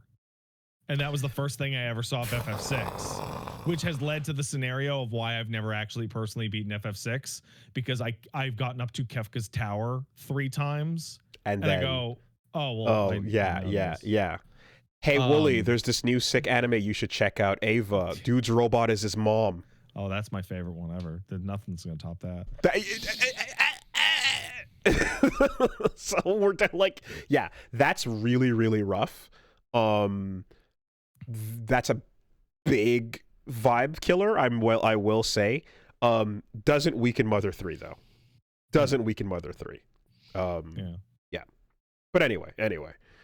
That is the Lisa series though is yeah, playing it after all this time. I'm glad that you still liked it though, because yeah, very much, it's great. Because it's been so long that I'm just like, I don't know how much of this still stands up or holds up, but I remember really liking. I think the parts that don't hold up now didn't hold up the day the game came out. Exactly. Yeah. I'm gonna say most of the stuff like surrounding, not most of it, but a bunch of the stuff surrounding like the titular character, you know. Just never mentioned once in either game by name ever. Yeah, and which is really funny. And some. So I gotta ask you, because I was streaming it, you were just playing it, right? It took until the last 25 minutes of the game for me to stop calling Buddy Lisa. Oh no, I didn't have that. Because I went to check out the first. Oh well, but follow me here. The Buddy is like a informal. Yeah. And the name of the game is Lisa. Yeah. So like I would just constantly. Yeah. Oh man, Lisa's sword attack is really cool. Oh my god. Yeah. Okay. And right, Buddy. It's Buddy. Link is Zelda. Yeah. Yeah. And the thing is, Buddy has an actual name, but it is not Lisa, you know? Yeah. So, yeah. Anyway, that's cool.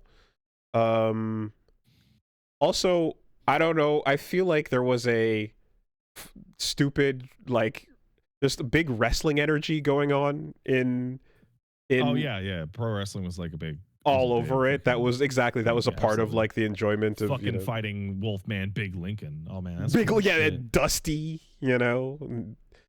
Yeah. I gotta say, probably my favorite cool guy moment ever that I've ever seen in anything is finding one of your targets, Sidney Gallows, hung and shot to death with arrows, and then you defeat the archers that killed him, only to walk away and him go, hey, I didn't get to be number 2 by being a fucking pussy.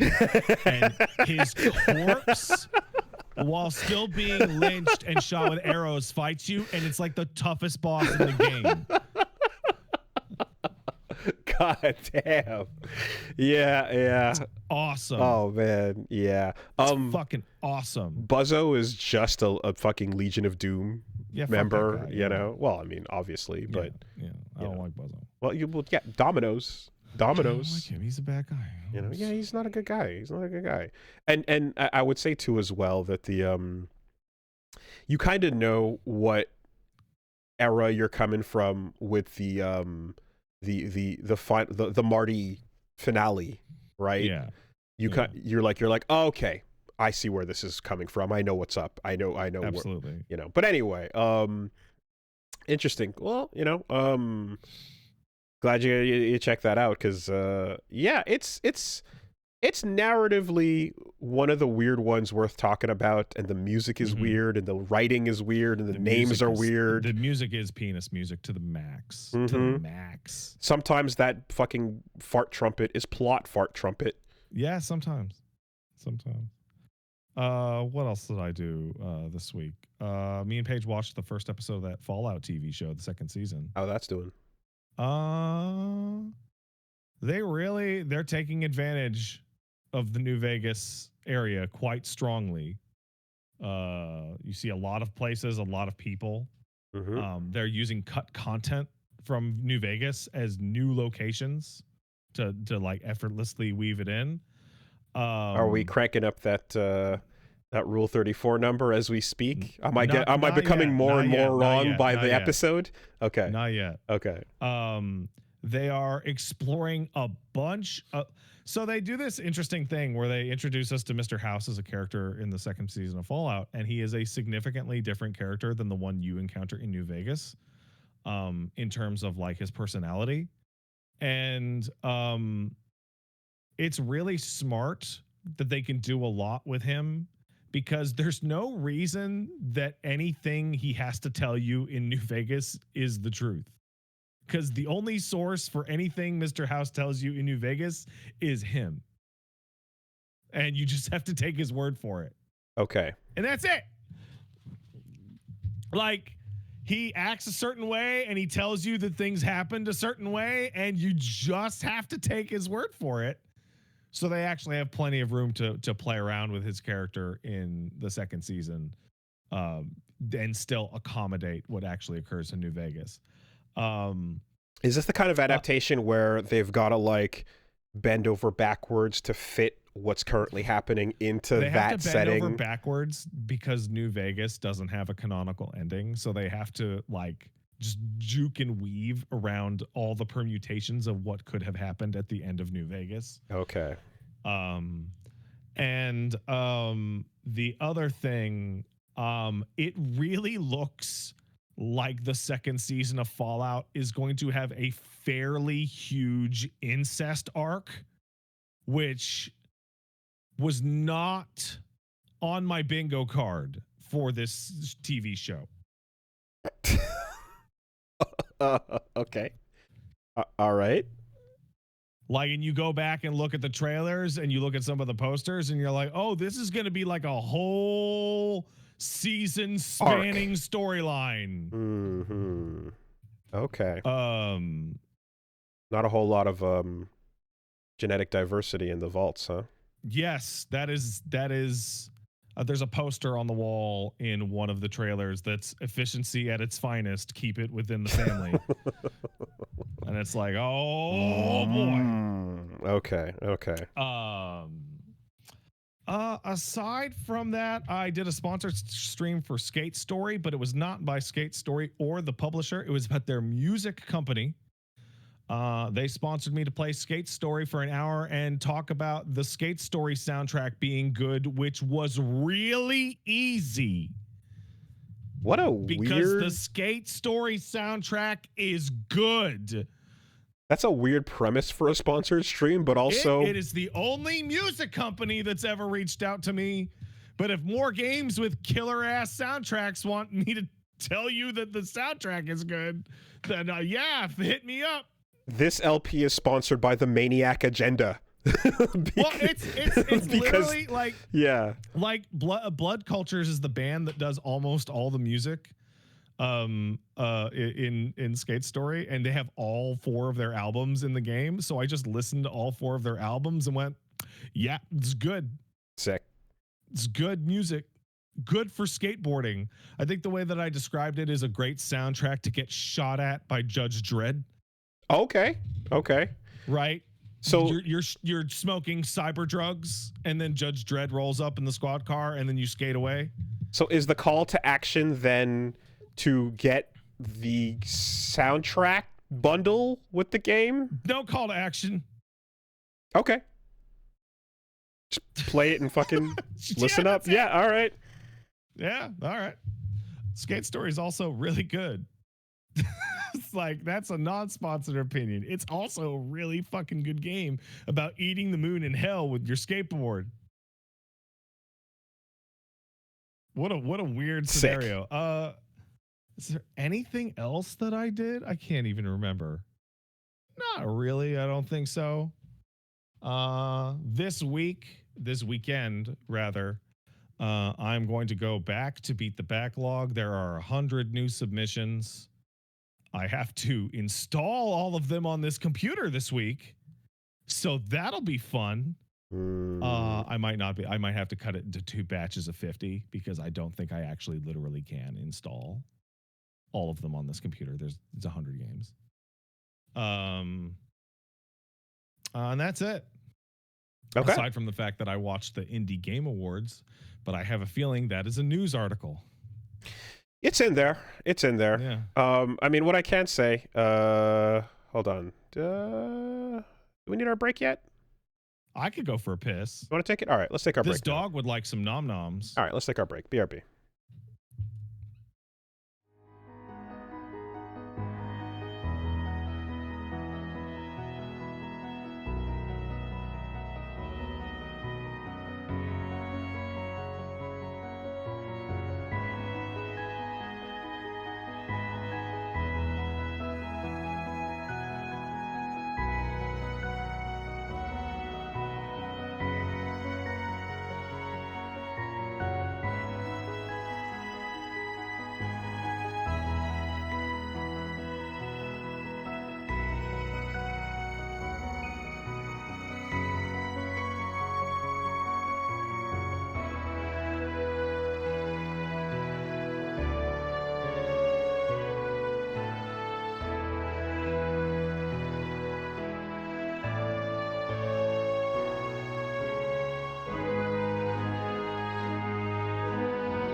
All right, let's take a quick word from our sponsors. I love our sponsors. I would kiss them like this.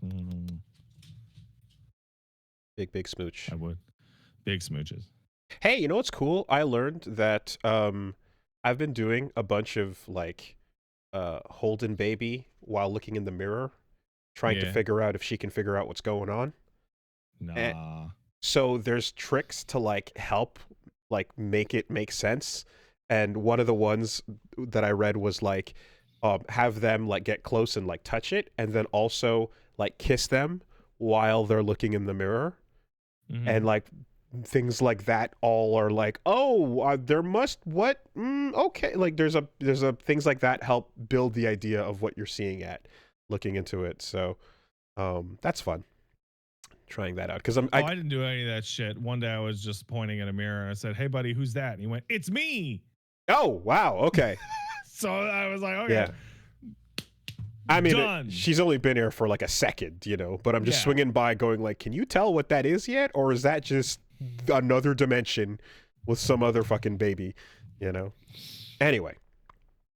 This week, the podcast is sponsored by Shopify. If you are getting your business off the ground, this is a great way to get started. Or if you've already established your online business and you want to get the best behind the scenes checkout and ability to grow your store, Shopify is the way to do it. It's got all the tools to help you build your online business, whether you're getting started, trying to get your store set up for the first time. You've got tons of templates you can use to customize and build your brand out. They can help you with your product descriptions, editing photos, and basically it's like having a marketing team help you as well with getting your social campaigns plugged in. So wherever people are seeing your stuff, your store, wherever they're browsing, you can keep track of that and see, what leads people to want to check out your shop. When we had to figure out how to go from podcasting to selling people a shirt, Shopify was a pretty straightforward and easy way to set that up. And if you want to sell to international orders, if you want to have shipping returns and all kinds of stuff like that as well get tracked, Shopify is the perfect place to handle that stuff because it's very complicated. I don't want to be sitting here with envelopes and boxes and pens and papers looking at people's addresses and shipping them back the correct sizes. That's hard. So I appreciate that Shopify can help with stuff like that as well. If you are getting your business started in 2026, stop waiting and start selling with Shopify. Sign up for your $1 per month trial and start selling today at shopify.com/superbeast. That's shopify.com/superbeast. One more time, shopify.com/superbeast. Thank you, Shopify. Thanks, Shopify. Hear your first cha-ching of the new year with Shopify on your side. Oh, yeah. This episode of the podcast is also sponsored by Rocket Money. Hey, Rocket Money, how's it hang? Listen, it is becoming imperative that you take a squint and look at how you're spending your money, especially at Christmas time. Especially at Christmas time when you're trying to get your zeros and ones balanced and you're trying to budget and figure out what's going on with my finances. And one of the worst ways that you can see everything, one of the worst ways you can lose track. Boost is going for it. What are you doing, man? Well, Boost does not have any subscriptions that he's worried about forgetting. I'll tell you that much. His subscription to food is the only one that matters. Yeah.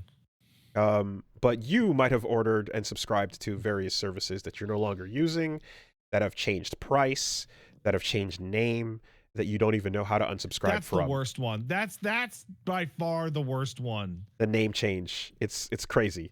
I've had that happen, and I'm like, I don't even know what you are. How am I supposed to find the place to actually cancel this if I actually don't know what it is? So yeah, it is very nice. Modern problems require modern solutions, and Rocket Money is a personal finance app that helps you find and cancel unwanted subscriptions, can monitor your spending, and help you lower your bill so you can grow your savings as well.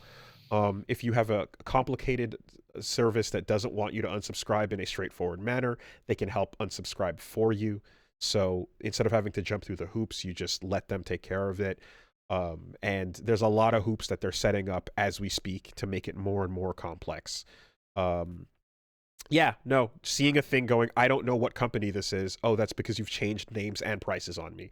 You know, I think my favorite is when something just shows up on your statement as Apple. Yep. That's what that. Thank Like, you. okay, That is something. what is that? So, yeah, the Rocket Money has saved users over $2.5 billion, including over 880 million in canceled subscriptions alone. So that's 10 million members that have saved up to $740 a year when they use all the app's premium features. Stop having to squint at your bill and figuring out where's your money's going. Cancel your unwanted subscriptions and reach your financial goals faster with Rocket Money. Go to rocketmoney.com/superbeast today. That's rocketmoney.com/superbeast. One more time, rocketmoney.com/superbeast. Thank you, Rocket Money. Thanks, Rocket Money. This episode of the podcast is sponsored by boot.dev. Learning should be fun. Learning should be cool, and it should be like video games. And when I want to learn how to do a skill, it should give me experience points, and it should make me feel like I'm getting stronger. And you should just say it gives you dopamine, man. You just skip all those steps. I want my brain chemicals. You should win things by playing. You should win things by playing, dog. That's it. It's just that simple. I think boot.dev understands the Millhouse school of thought and have incorporated it into the fullest, because if you're trying to become a software developer, one of the best things you can do is never get bored. And as somebody who has tried and failed on account of boredom as well as my own lack of ability, the fact that you have boot.dev now is a much better way to learn, because you can learn the process through an RPG-like experience. So you're able to, whether you want to learn Python, SQL, Go, lots of options, you can go into their real environment and learn coding by challenging different fights, different bosses effectively inside of the curriculum. All your coding challenges are basically presented as RPG fights. When you win, you get experience, you level up, you got stats, and you got achievements that you're unlocking as well.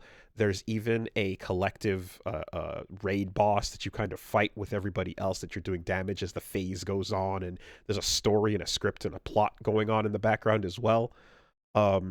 They just launched the training grounds, so you can go grind against challenges infinitely to get as much practice as you need before you go ahead in your coursework. They unlocked a lab for programming. It's pretty sick. Oh, that's cool. That's very cool. And yeah, if you are a student, if you're learning, if you want to check out what's going on, all content is free to read and to watch. A paid membership unlocks the interactive features like hands-on coding, progress tracking, and game mechanics. And yeah, you can also go check out their support with real human beings to help you out in the Discord community. If you ever get stuck and you want to figure out how the instructor wrote the code, there's solutions available for every challenge on the site. A free demo for the interactive experience on every course. And yeah, it's one of the best ways to do it. There's a 30 days, no questions asked refund policy. So get in there and learn how to do it the fun way. What you want to do is go to boot.dev and use our code CastleSuperBeast, and you'll get 25% off your entire first year on the annual plan. So again, that's boot.dev, and using the code CastleSuperBeast, you'll get 25% off your entire first year on the annual plan. Very cool. Fun way to learn. So thank you, boot.dev. Thanks, boot.dev. And last but not least this week, the podcast is sponsored by Quince. And Quince is exactly ideal for this season. That is quality clothing, quality essentials. They have the good warm stuff you want to wear when it gets exactly this cold outside. I know you said on your side You're not worried about the snow right now. I'm looking at massive, chunky snowflakes coming down. I was mainly worried that I had to get new pants because I tore the crotch out of my pants, and my wife was afraid that my balls were going to fall out of my pants while I was walking around. That's important, right? We've all seen that video of the guy dancing at the wedding doing the splits, and then, there it is. You don't want that to happen. Much less do you want that to happen in the winter with the way it is going on right now. It's important if you want to walk outside. Like I was going out, right, and we're trying to get baby into car seat, into car, and you're dealing with the elements out there, and it's no joke. So a couple times I've gotten baby all warm, and I've kind of forsaken my own warmth without bundling up properly on me. That's your lot in life now, right? That's the mission statement. You gotta make sure that you're feeling warm too. So Quince, you got your down jackets, your wool top coats, leather styles that are built to last. You want them durable. You want them able to handle the weather. And they've got the same quality that you get as some of the more luxury brands, but at a fraction of the price. I will say that there was the Mongolian cashmere sweater that sounds extremely fancy. Is something I've been wearing every day of the Christmas season regularly. I was wearing it like multiple times because it's extremely comfortable and soft and warm. And it's that nice little kind of cozy feeling you want to get in the morning when you're waking up and looking at the tree, So yeah, it's not just the rugged outdoor stuff that can maintain within the rigorous standards needed for winter. It's also what's cozy and warm for inside as well. Perfect weather to check them out.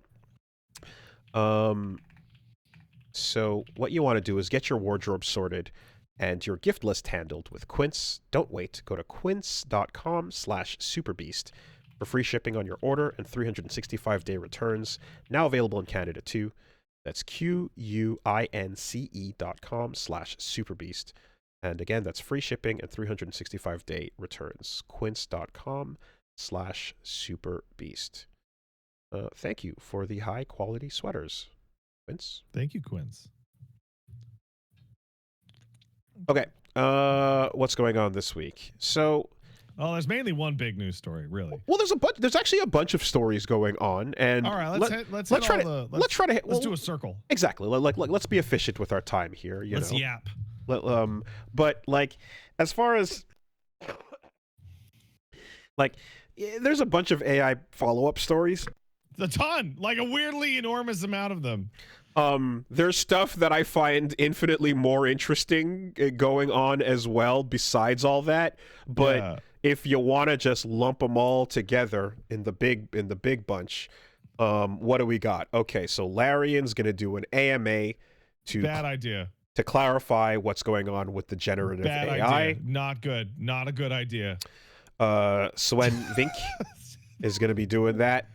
I mean, I guess if the option is that, and then the other option is just say nothing and bunker down. I am 100% convinced they will say something worse than nothing in that AMA. Well, effectively, what I was saying last time is that like this conversation is going to have to get very nuanced very quickly to figure out where devs are willing to draw the line.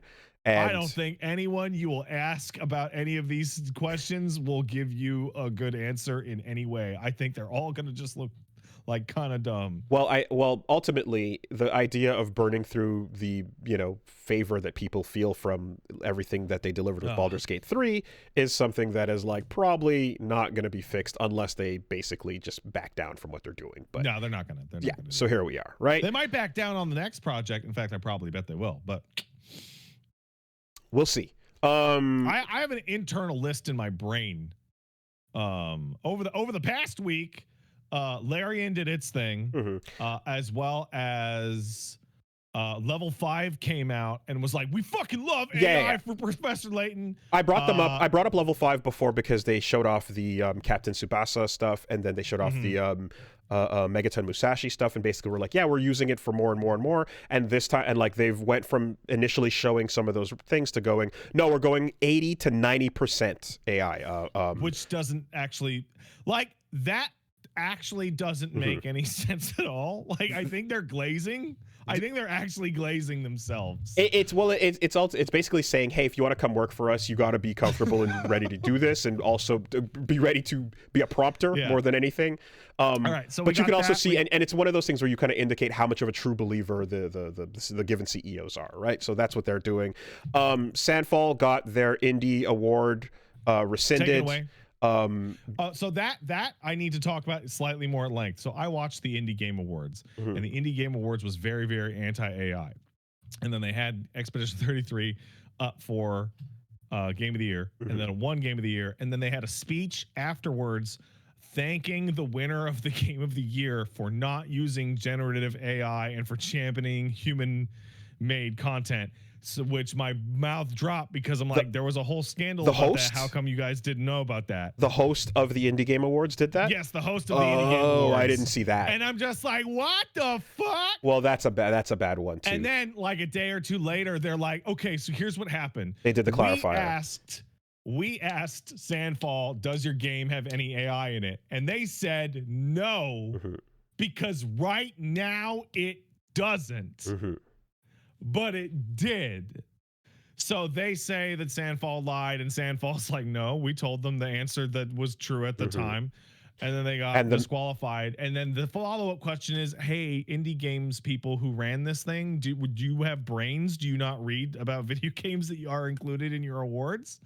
And then they gave the subsequent awards that E33 had won to Blueprints and Sorry We're Closed, which are great games and totally deserve their awards. And my issue with this is that I think they should have done their due diligence, and I think they should have awarded Blueprints Game of the Year on their show and not like basically put Blueprints' win in like the retractions column of an obituary in a newspaper where no one will see it. But then over at The Escapist, someone over there decided to make a big old article about how Blueprints uses AI too. Oh, wait, there's no sources. That's completely made up. We have to pull that story within like an hour, but guess what? People read it. And now in articles on Blueprints and my YouTube videos that are talking about the E33 AI stuff, there are comments of people who read that and didn't see the retraction and go, well, Blueprints used AI. That is materially damaging to Blueprints and Raw Fury, and they are probably going to sue The Escapist. Didn't I just see a thing where it was like The Escapist then, it was like zero punctuation stuff or whatever, and then now it's like their EIC. And then every single person on the content team left and formed a website called Second Win.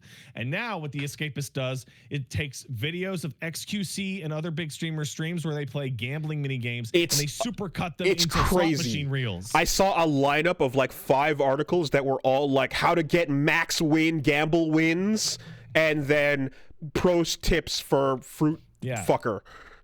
You know, like fucking just, I was like, what happened? That site with the cursive E?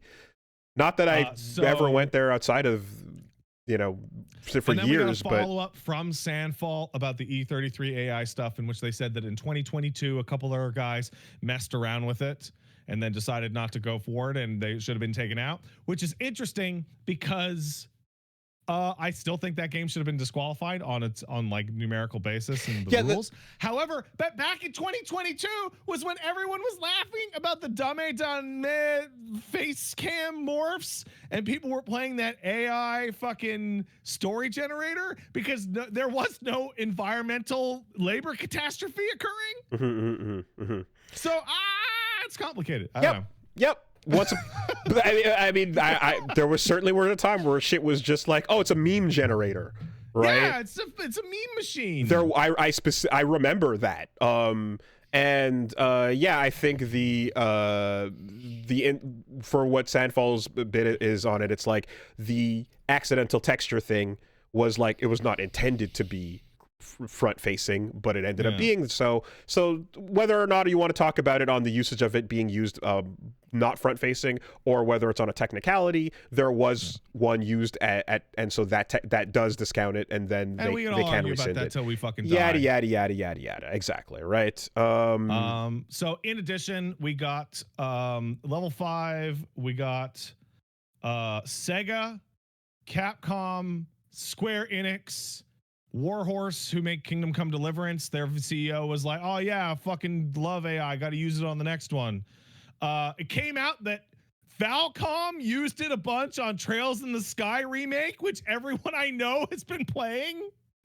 And they just said it like 3 days ago. So it's a lot. But it comes down to just exactly what I was saying before, I believe, which is the line that people have. Well, it depends, because there's us as individuals, there's people that listen to this, there's the game industry in general in different bubbles, but the line that a lot of studios have is, we're using it but not for front facing, and that's what we're comfortable with. And the line that others have, that players have, or that people have, consumers, is, actually, we don't want it anywhere near it. And then some others are more gray and in between. But this clarifies also CD Projekt Red and Bethesda. Yeah.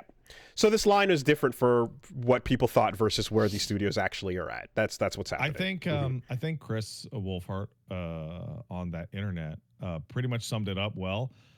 We are in a time period in which, over the next 3 to 5 years, every single company that you like to buy games from is going to use it to some degree, and then be like, man, that didn't pay out how it was supposed to. Let's not use it again, without any ethical or moral consideration whatsoever. And so we are essentially in the AI for development era of the online pass right now. You remember the era of the online pass? Oh, as in like Mortal Kombat and shit like that? Yeah. Yeah. Right. Okay. Yeah. No, and I mean, I feel like in the titular Castle Super Beast clip, in the Great Crash Out, this is one of those things where I'm like, this is why I'm like, God, I wish I could my brain worked faster. Because there's points that whiz by and go, and like one of the large ones that I only thought about after the discussion was fully. Well, that's how it always is, right? Is you always think of the best stuff long past. Something I should have said to that guy. Something that 20 years later. Right. So something that should have come up there is like one of the big ones, while we're describing all the things that are bad feels or whatever, is TikTok. One of the obvious, one of the big ones, the one that I'm still, I personally am just like, yeah, I still don't fuck with it, because I remember, was it 2019 or so, where it was just like, did you see that that ByteDance uses facial data from people using TikTok to make it so that the surveillance that the Uyghur Muslims are forced to use is extra effective at tracking them everywhere they go, and everyone using it is directly making and it's like, that was one where I was like, okay, yeah, that fucking dog shit. Right. But Wooly, you and I upload videos to YouTube, which uses the data out of our YouTube videos to do it anyway into Sora. 1,000,000%. Right.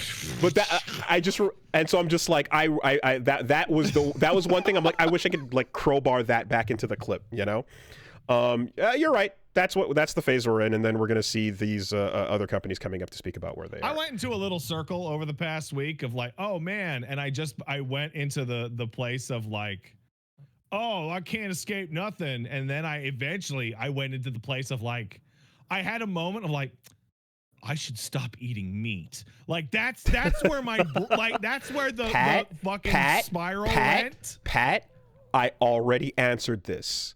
Hug that dog. Oh yeah, he's cute. Hug that dog. Do it right now. Yeah, he's hug him. Do it. Dumpster. I'm telling you to do it. He's squishy. There you go. Solved. All right. Yeah. You fucking squish that dog. Squishy. All right. Yeah. What else is going on? Well, so like the first game I cover that uses AI on my channel will probably be Trails in the Sky, the remake, because I bought it like months ago for backlog purposes. Oh, you bought it a while ago. I bought it the first time it went on sale. Oh, yeah, that's interesting. Because I was gonna put it in the thing so I could do a Trails video. Speaking of, how about this? And I'm going to start the video going, hey, this shit has AI. If you want to poop on it from a great height, but I already fucking bought it. Speaking of buying things and not getting what you wanted out of them, there has been an update to the KOTOR 2 Switch. Really? What? Really? the KOTOR 2 Switch lawsuit. So if anyone has been following the story I at forgot home, they were suing. okay, so to recap for everybody, Aspire announced KOTOR 2 for the Switch, and in the trailer, at the end of it, they teased restored content mod DLC coming. Yeah, I remember this. And everybody that is a fan that was like, holy shit, an official restored content mod that makes the game the better version? What the fuck? And the answer is no.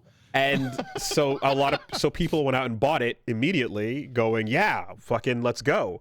And then they said, actually, never mind, lol, JK. And then there was no restored content mod, and It says it on the back of the box. And that led to a lot of people who were like, okay, I cannot even get a refund for the purchase I made here. I never even booted the game, but I bought the Switch game, and you're not giving me the thing that you advertised. So thus began the lawsuit against Aspire for false advertising. And that has been going on in the background. So that case has been continuing, and the legal battle has had some updates where the arguments being made by Aspire's lawyer are some of them are coming out. One of which is the claim that the restored content would be in the game has no economic value. And the reason why it has no economic value is because many YouTube viewers skip after the first 5 seconds of watching a video anyways. So barely anyone would have seen it. Thus, there was no big deal to saying that the content mod was coming at the end of the trailer because it was the last part of the video. Yeah. So, we got good legal defense coming in against lying about what's going to be in your game. Just refund the fucking... No. So how many copies could we possibly be talking about? Nope. Never. Die on the hill. Also, there's some other dumb shit in there, like there's a redaction in the of an email in one of the that they're like, oh, whose email was this? And they're like, it's a special contact at Lucasfilm, and they're like, we want why is this redaction here? We want to question it. And then they're like, well, no, because this is a special contact, and it took us years and years of schmutzing to get to the right person who can approve greenlighting Star Wars licensed games. And that's a trade secret that if we allowed other people to know about this email or who it was that was reached out to, it would damage us as a company. So it's like, literally, we fucking schmutzed and elbowed and we played the right networking game to get this email, and this email now has monetary damaging value if other people find out who they can ask about an official licensed Star Wars game. Anyway, so that was funny. And that is related. Okay, moving along. What if I told you that you could enjoy all the classic retro games you wanted on a Game Boy made of attack drone metal? Would you be excited about that? So when you say attack drone metal, you obviously mean the metal that would otherwise go into a Predator drone or something of that nature, because there's a partnership with the game company manufacturing the Game Boy-like object when a defense company yes, that's correct. Makes drones. I'm not talking about like an Xbox with like army fatigues on it, or like a gunmetal, like legit defense company manufactured retro gaming. Yeah, no, not like a PS5 with a plate on it that's like gunmetal colored, or just like a bunch of little like things like that. I mean one that has the emblazoned logo of the actual defense contractor company, like a Blackwater controller kind of situation. I was about to say Blackwater. Yeah. Like it's not the Xbox with the armor fatigues on it that like I got from Ari back in the day or whatever. It's the one with the Blackwater logo emblazoned by the company officially. That's correct. So yeah, Palmer Luckey's retro gaming company is. Hey, isn't that guy who's like a fucking asshole? Am I crazy? And according to a mutual of ours, doesn't wash his hands after he uses the bathroom? That's crazy. Am I insane, or did we not call him Lucky Palmer for a billion years? I don't know what I called him.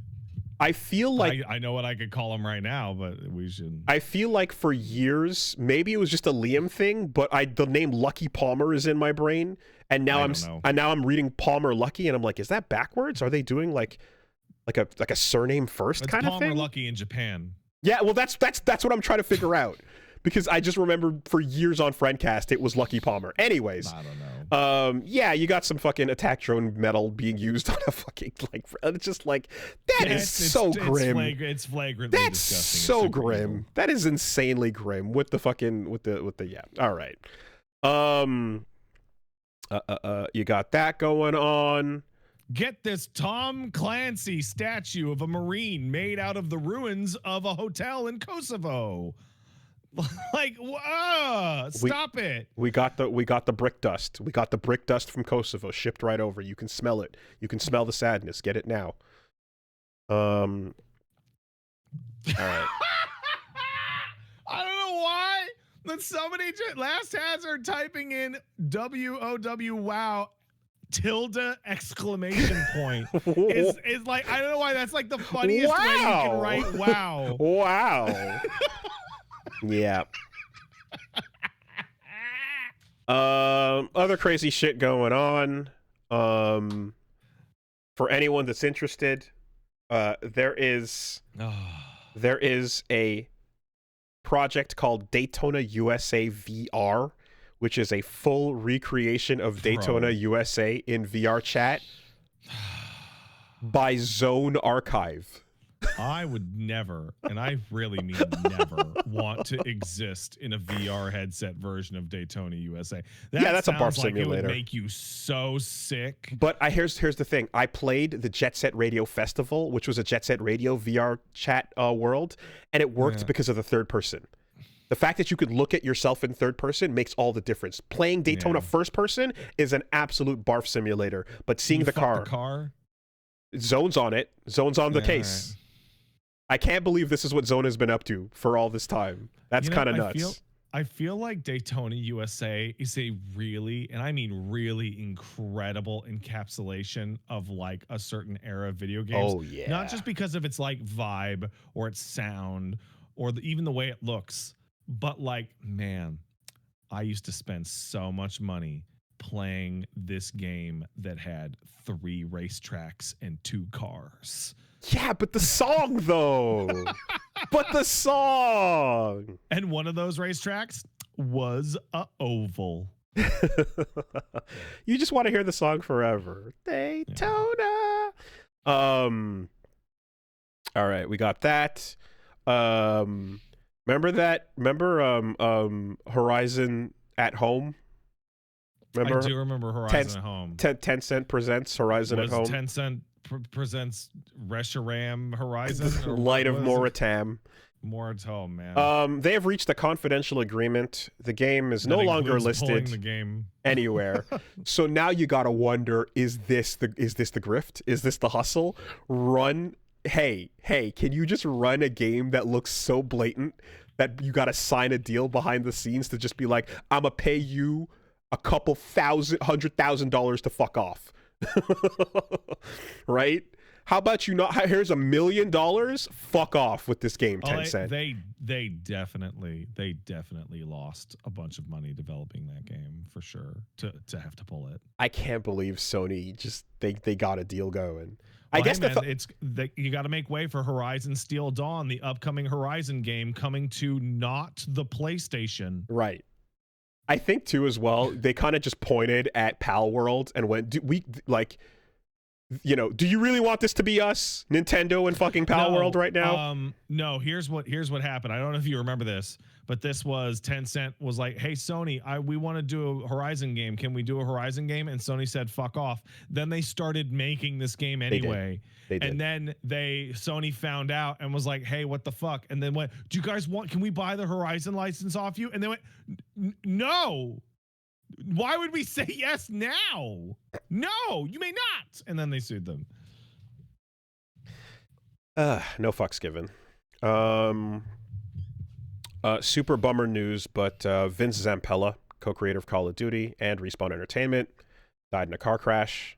Particularly like gnarly car crash. Like the passenger also was like launched out of the car. Oh Jesus! And passed away. I didn't catch the details there. Fucking sucks. That you just literally never know what life's gonna have in store, obviously, and yeah, that's one of those things where when you line up everything that he did, it's like, oh my god, first-person shooters were never the same from all the projects he's worked on over the years. Yeah, Kojima put out a statement talking about how when he was going independent, he ran into him and helped him get on his feet and figure out the reality of independent game publishing. According to everybody that I've seen that has known him, he was like this really stand-up guy and did a lot of stuff, both for like the industry as a whole, but also to like protect his team from layoffs and stuff like that. That's amazing. Yeah. No, I mean, obviously Modern Warfare 2 is the fucking titan of everything of the genre. Of State took over the industry, but speaking of titans, obviously Titanfall and everything that Respawn did afterwards, especially, that's where I'm more familiar. Yeah, just did incredible things with first-person shooters, and folks are saying that, like, yeah, he had more ideas and more things he wanted to work on specifically in that realm. It's like when you know that genre inside out, there's a few other people that had this type of accomplishment. So that is shitty news to wake up and read. Other stuff going on this week. The Legend of Aang, The Last Airbender movie, skipping theaters, going straight to Paramount Plus. Crazy. Yeah, so it begins. And it's like, I don't know that this would have been a massive, like, get everyone to go out to the theaters type of film, but it's just like, you're right. It wouldn't have been. Yeah. But it's the kind of thing where I'm like, that's a bummer, man. The idea that things are fucking straight to the streamers from now on, and I don't know, man. That first movie was not good either. It didn't do well either. Oh no, but this is the animation of Adult Aang. I believe this is. This is an animated movie. This is the animated movie of like Aang and the gang as adults that was announced some time ago. Oh, this was never going to hit a movie theater. Anybody who thought this animated Avatar thing was going to go to a theater, even when they said it's going to a theater, they said it was going to a theater. They lied. They were lying big time right there. Yeah, so that was literally what they announced. Why would you put Wooly? Why would you put an animated movie in a theater? Now let's ignore the fact that James Cameron gets super mad when you say that Avatar is an animated movie. Super fucking mad. Like, he gets fucking pissed. I just read a headline. Aren't these Avatar movies animated? I just read a headline that's like stop asking me about Avatar 4. I just went through labor and gave birth to Avatar 3. And you're just like, you're the one that said you're making Avatar 2 through 7. That was you. You did that. Like 20 years ago. What the fuck, man? I feel like Avatar might be the thing that has the most money being made and seen by the most people that I'm seeing the least of.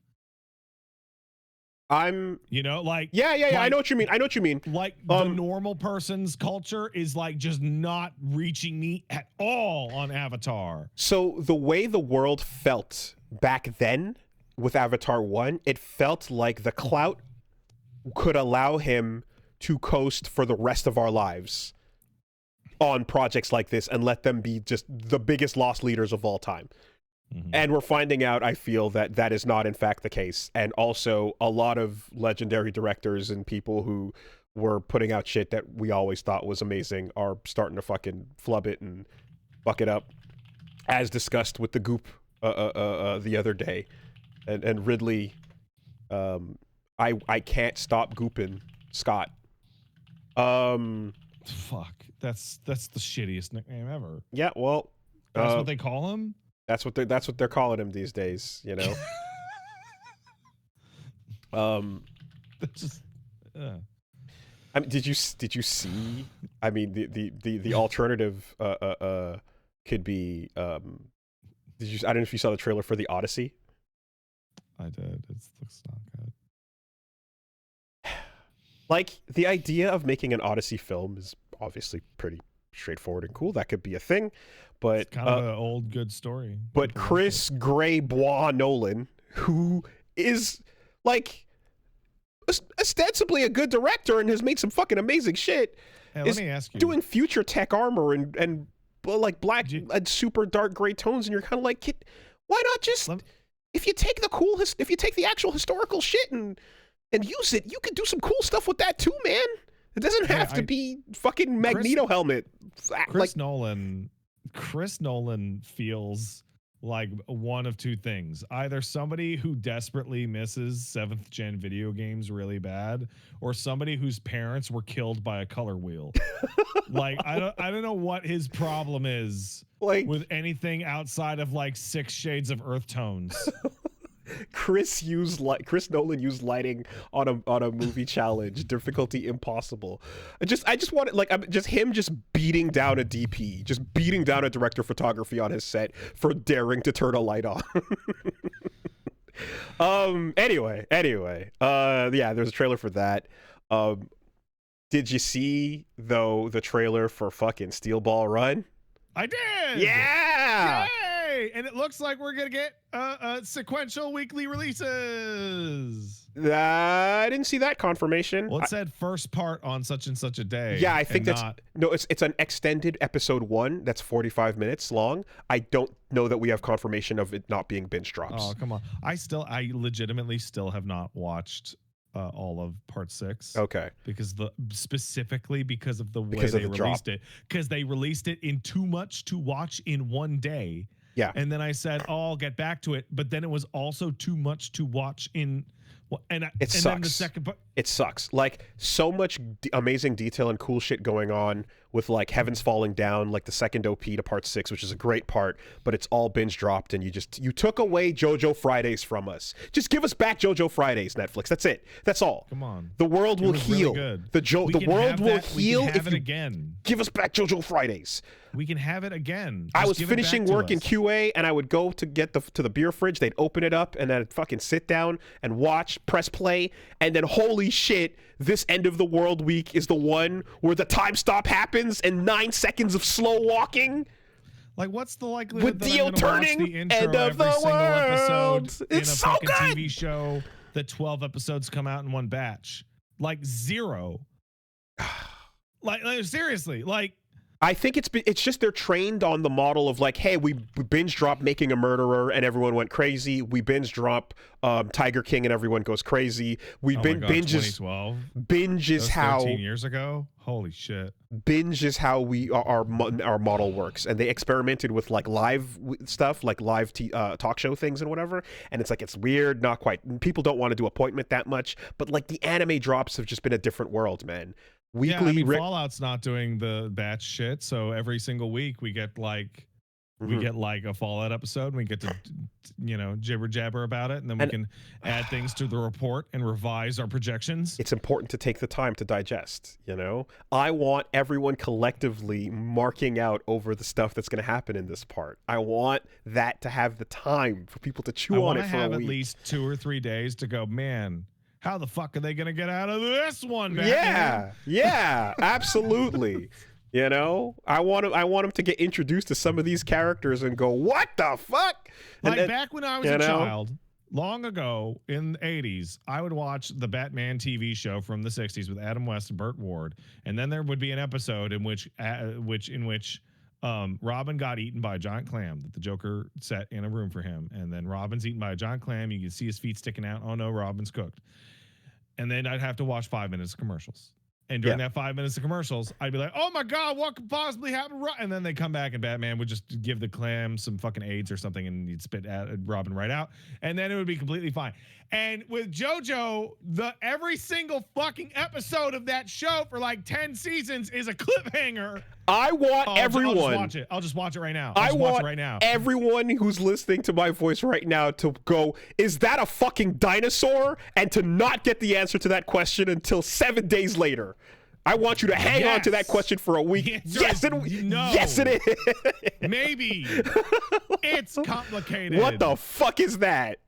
Oh, man, there's some cool shit I cannot wait for. I hope they do the right thing when it comes to a lot of things. And I can say watching that trailer, I'm already happy that I heard a little more Western-sounding music. Right, it didn't just give way to big band. It was going into like some guitar twang was happening. And I'm like, that's what I want to hear. Give me that fucking cowboy music. And we got to see my boy. We got to see the fucking Sandman. Where like,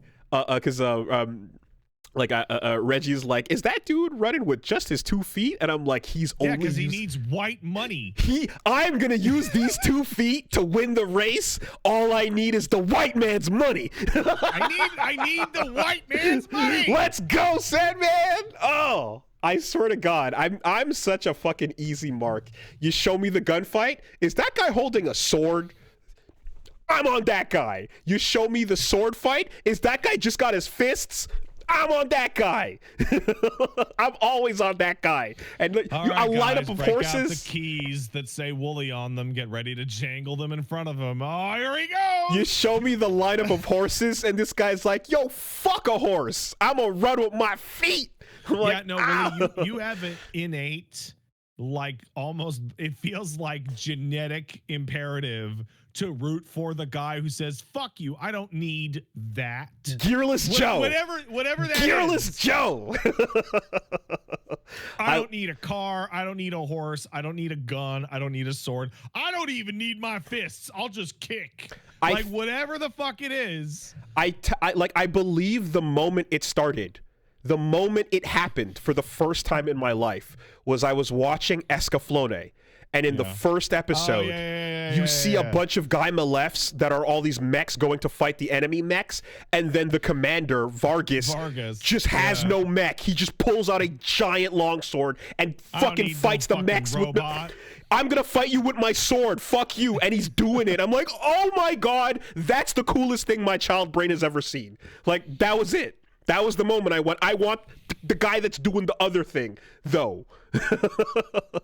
Escaflowne changed it. Soon you'll get to experience that for real. As your little girl is like, I want this, or I'm gonna climb on you, or whatever the fuck, and they using every tiny muscle in their body to do like some trivial baby shit, and you're like, I don't even need both arms to pick up this cup. Whatever. I'm so strong. I'm so strong compared to you. Like my guy said, Daddy, I'm so fast you'll never catch me. And I was like, I will always catch you. Yeah. I will, I felt it in my chest for a second I was Akira Yuki. And I'm like, it will be like 15 years before you can outrun me. Allow them to feel the accomplishment for a moment, and then I will teach you the power of Gearless Dad. That's it.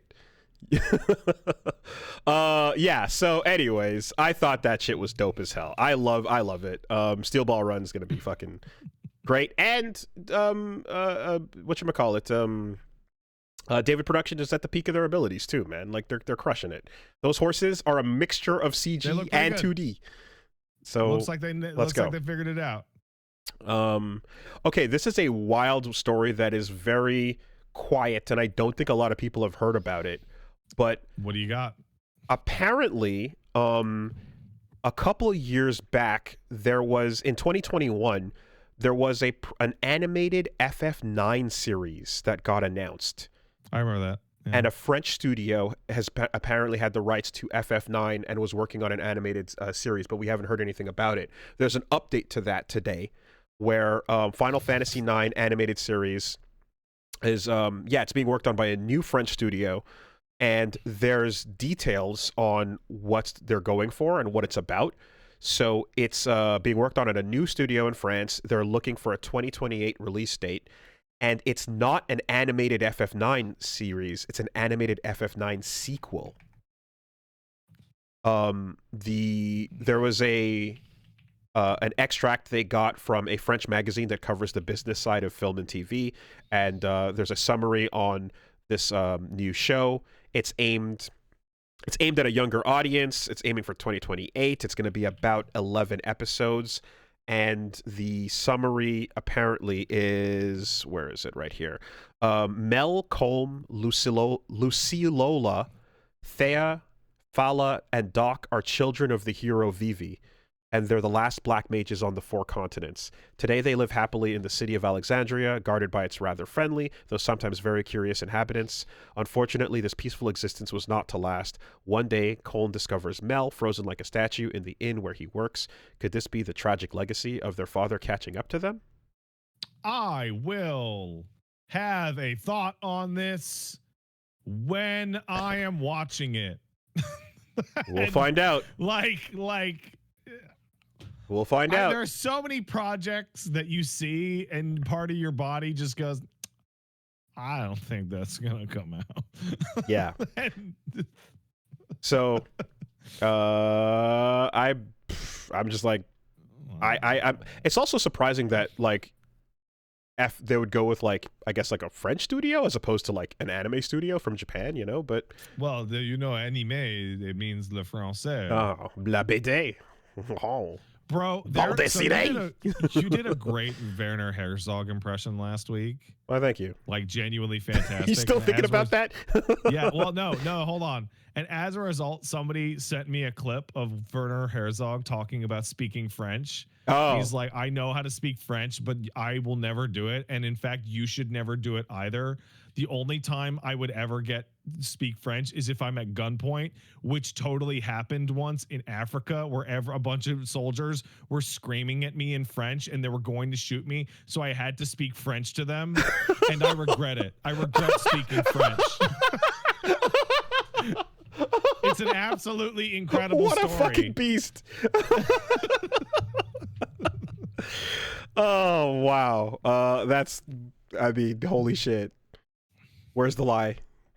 I don't know, man. I don't know. All right. What else is going on? Hey, here's a news story for Wooly and Wooly only. Teppen announces end of live service. I saw this. What a bummer. So, okay, but, and here's the thing. This is for the second time. Mm-hmm. It is a live service mobile game that has announced that with the end of service, they're creating the offline version, which you can continue to play and keep everything and so on for indefinitely. And it's not just shutting down and going away forever. So the cards, the games, and whatever, you can't play against other players, which sucks. But at least there is an offline version that you get to keep, which the only other game that did this was Capcom's Mega Man Cross Dive. So they appear to be the only ones that give a fuck about giving you an offline version. But that offline version will be available for 1 month. 1 month. And you will have to use a program to transfer your existing owned cards into the offline version.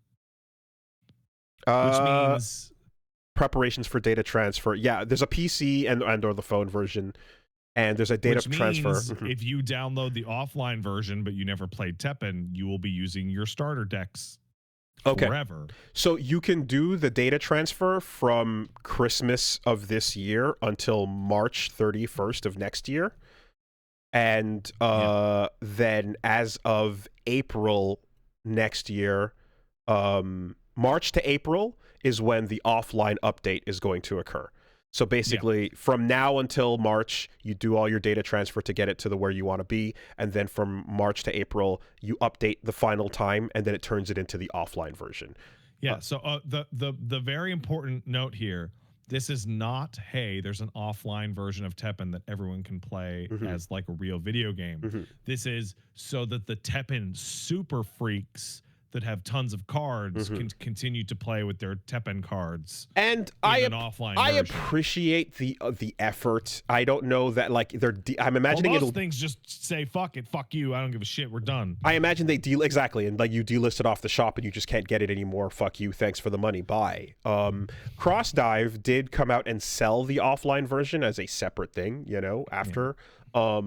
But yeah, again, for someone who I enjoyed a bunch of this game and I haven't played it in quite a while, you know, I appreciate that they're not just saying fuck you, bye. I appreciate that I can still go and get some of that stuff. Better than literally nothing. Yeah, and Capcom's the only one that seems to give a fuck about turning the mobile game into the offline version. So there you go. If there's a downloadable version that's offline, the possibility that somebody figures out how to flip some zeros to ones is probable. Yeah, that's what I would hope. Because yes, allowing you to continue fighting against the CPU and doing everything else in the game is nice, but if you can play against other people locally, then slam dunk, we're done.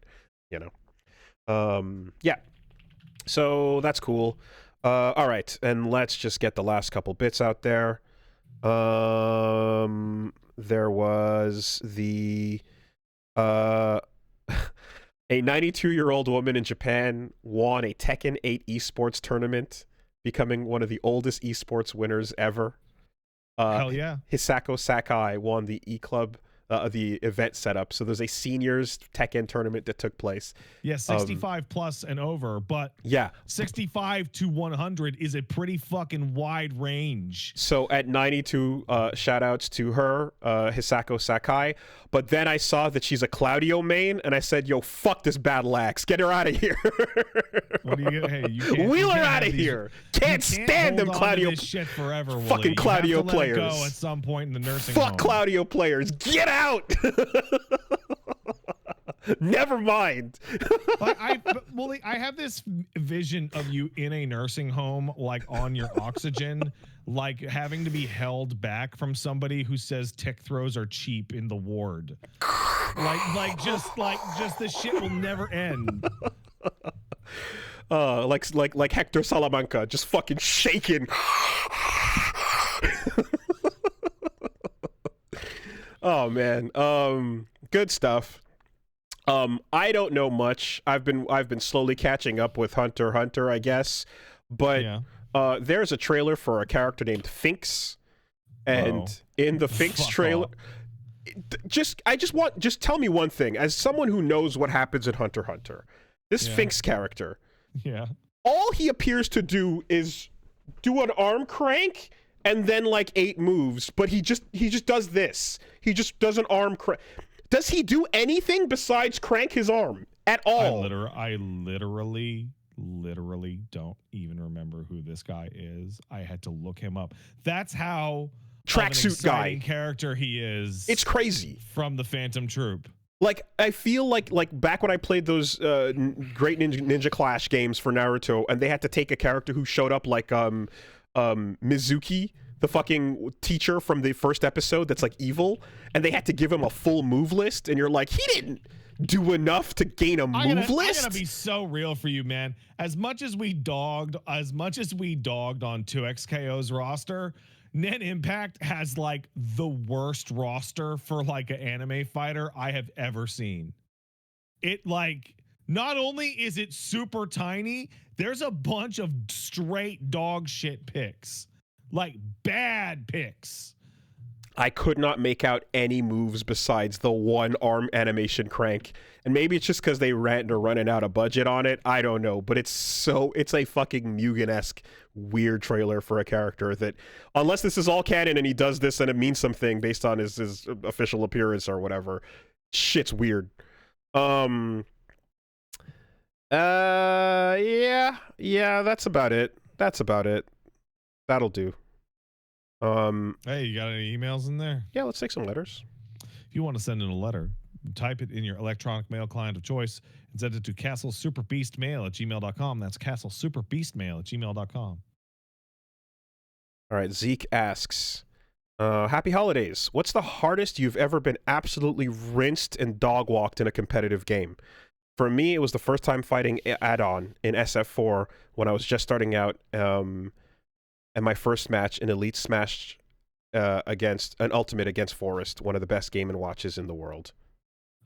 Okay, I'm gonna have more than one answer, so I'm gonna give one answer, and then I want to cycle back after yours. I walked up to a Killer Instinct cabinet, Yeah, in like 1990 something, and next to I was a child, and the person standing next to me was a teenager, and I picked Saberwolf, I think, and the guy picked Idol and the boss. And then he comboed me into the corner and then hit me up in a way that would launch me to the other corner. And then did that again and again and again and again and again until the timer ran out. Yup. I mean, my answer comes in the form of a song.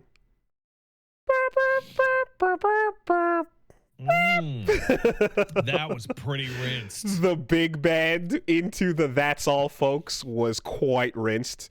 Back in the day, I played Project Justice, and there's a bug in that where you can float in the air and grab your opponent, and they can't do anything about it, and someone just took my quarter, and as I sat there and just got thrown and couldn't fight back because they're floating off screen throwing me, and I just, yep, quarter stolen. That's all you're going to learn today. That's it. Yeah. And yeah, those are the correct answers. I see people saying Daigo. Not really. You had a match with him. You lost, but like there was a match that got played. That is not the answer. It is absolutely getting fucking big band into the theme song. Yeah. The other one is when I started playing Day of Defeat. That was in the era of the proper server browser, so the skill differential between you as a 12-year-old and it'd be 99, so I would have been 13, and a proper adult playing fucking mouse and keyboard ass video games on their weekend, the skill differential could be infinite. And I remember starting up Day of Defeat, and like my first match, I physically could not leave the spawn area without being headshotted. Like it was literally like poke my head up over the spawn, pop, like just immediately, and I was like, holy fucking god damn it. That's crazy. Let's take one over here. Let's see. Okay. So we got one from Mr. Soybean. Mr. Soybean says, their command grab and dodge button. Sakura and Dan are my favorite Street Fighter characters. The fact that they used fucked up, wacky, or just plain bad versions of Shoto moves make them super fun to play. Some of Sakura's moves are better than the moves they're based off of. Her Tatsu is ridiculous, and she can do a lot with it. Or and the shaw. Yeah, depending on the game. Be careful. Yeah. Naturally, you wouldn't have to texture without the familiarity of Ryu and Ken. I'm thankful for them too. What's your favorite of I'm you but weaker? Oh yeah, I'm you but bad. So it's more of a parallel because I think it could be argued power wise, but there's an alternate universe dude named Spiders Man. Oh, I love the Spiders Man. And Spiders Man is just what if you didn't get bitten by a radioactive spider, but fell into a colony of spiders and they devoured you, but your consciousness lives on within them, and you are just a walking colony of spiders. You have all the powers. You have all the powers of a living colony of spiders. That's Spiders Man. That's great. Call him fucking Spiders Jorg. I don't know much about Grappler Becky. I don't. I only know bits and pieces. But I do like that we have Becky, the perfect follow-up to Yujiro. And over here we have not as good Brother Jack, who's like, I'll just do tons of drugs and have tons of surgeries to cheat to become stronger. That rules. I like that.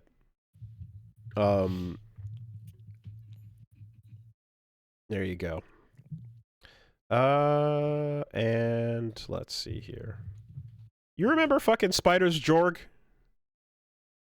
Spider's Jorg? Spider's Jorg. It's we learned about Spider's Jorg a couple years ago, many years ago. That's early. That's deep internet. You know how the average person eats 3 spiders a year is the stat? That's not true, but that's okay. not. No, it's not true. The average person eats 0 spiders a year. Spider's Jorg, who lives in a cave, eats 10,000 spiders a day, and he's an outlier that should not have been counted. Oh, you know what? I know exactly who my favorite like you but bad character is. That would be Caboose the dog, like a regular pug, but much worse, much weaker. You're doing a good job, buddy. All right, and let's take one last one here. Spooky Giuseppe, the ghost of Christmas Past, says, Dear Castle Super Dads, been listening a long time, one of those freaks that goes back to the old episodes sometimes. Couldn't help but take some choice morsels coming out of Pat's mouth with regards to having kids. Wooly didn't have strong enough opinions on it for me to take note of. Not to be shitty, just thought it'd be funny in hindsight. How are you both treating Christmas in your household now with kids? There's a number of excerpts, but the main one up here is Pat said he'd handle it by going, why would you tell your kids about Santa? If I have kids, I want the credit. That's me, not magical bullshit. I spent that money on your Transformer or whatever the fuck. Yeah, no, we're going to go see Santa later. Okay. yeah, all right. I think it's pretty clear. I can't do the long podcast today because we got to go hang out with Santa Claus. So I think the mission becomes no matter how you feel about Santa, you cannot have your kid be the shit kid that ruins it for every other kid. But more than that, it's like there's like a magical joy that comes out of the kid. And I'm like, I don't want to take that from him. I'll just, he'll figure it out later.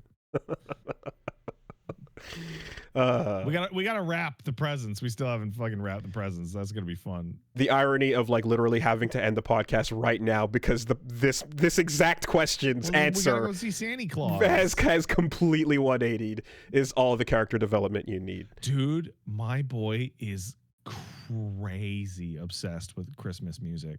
There you go. Like no.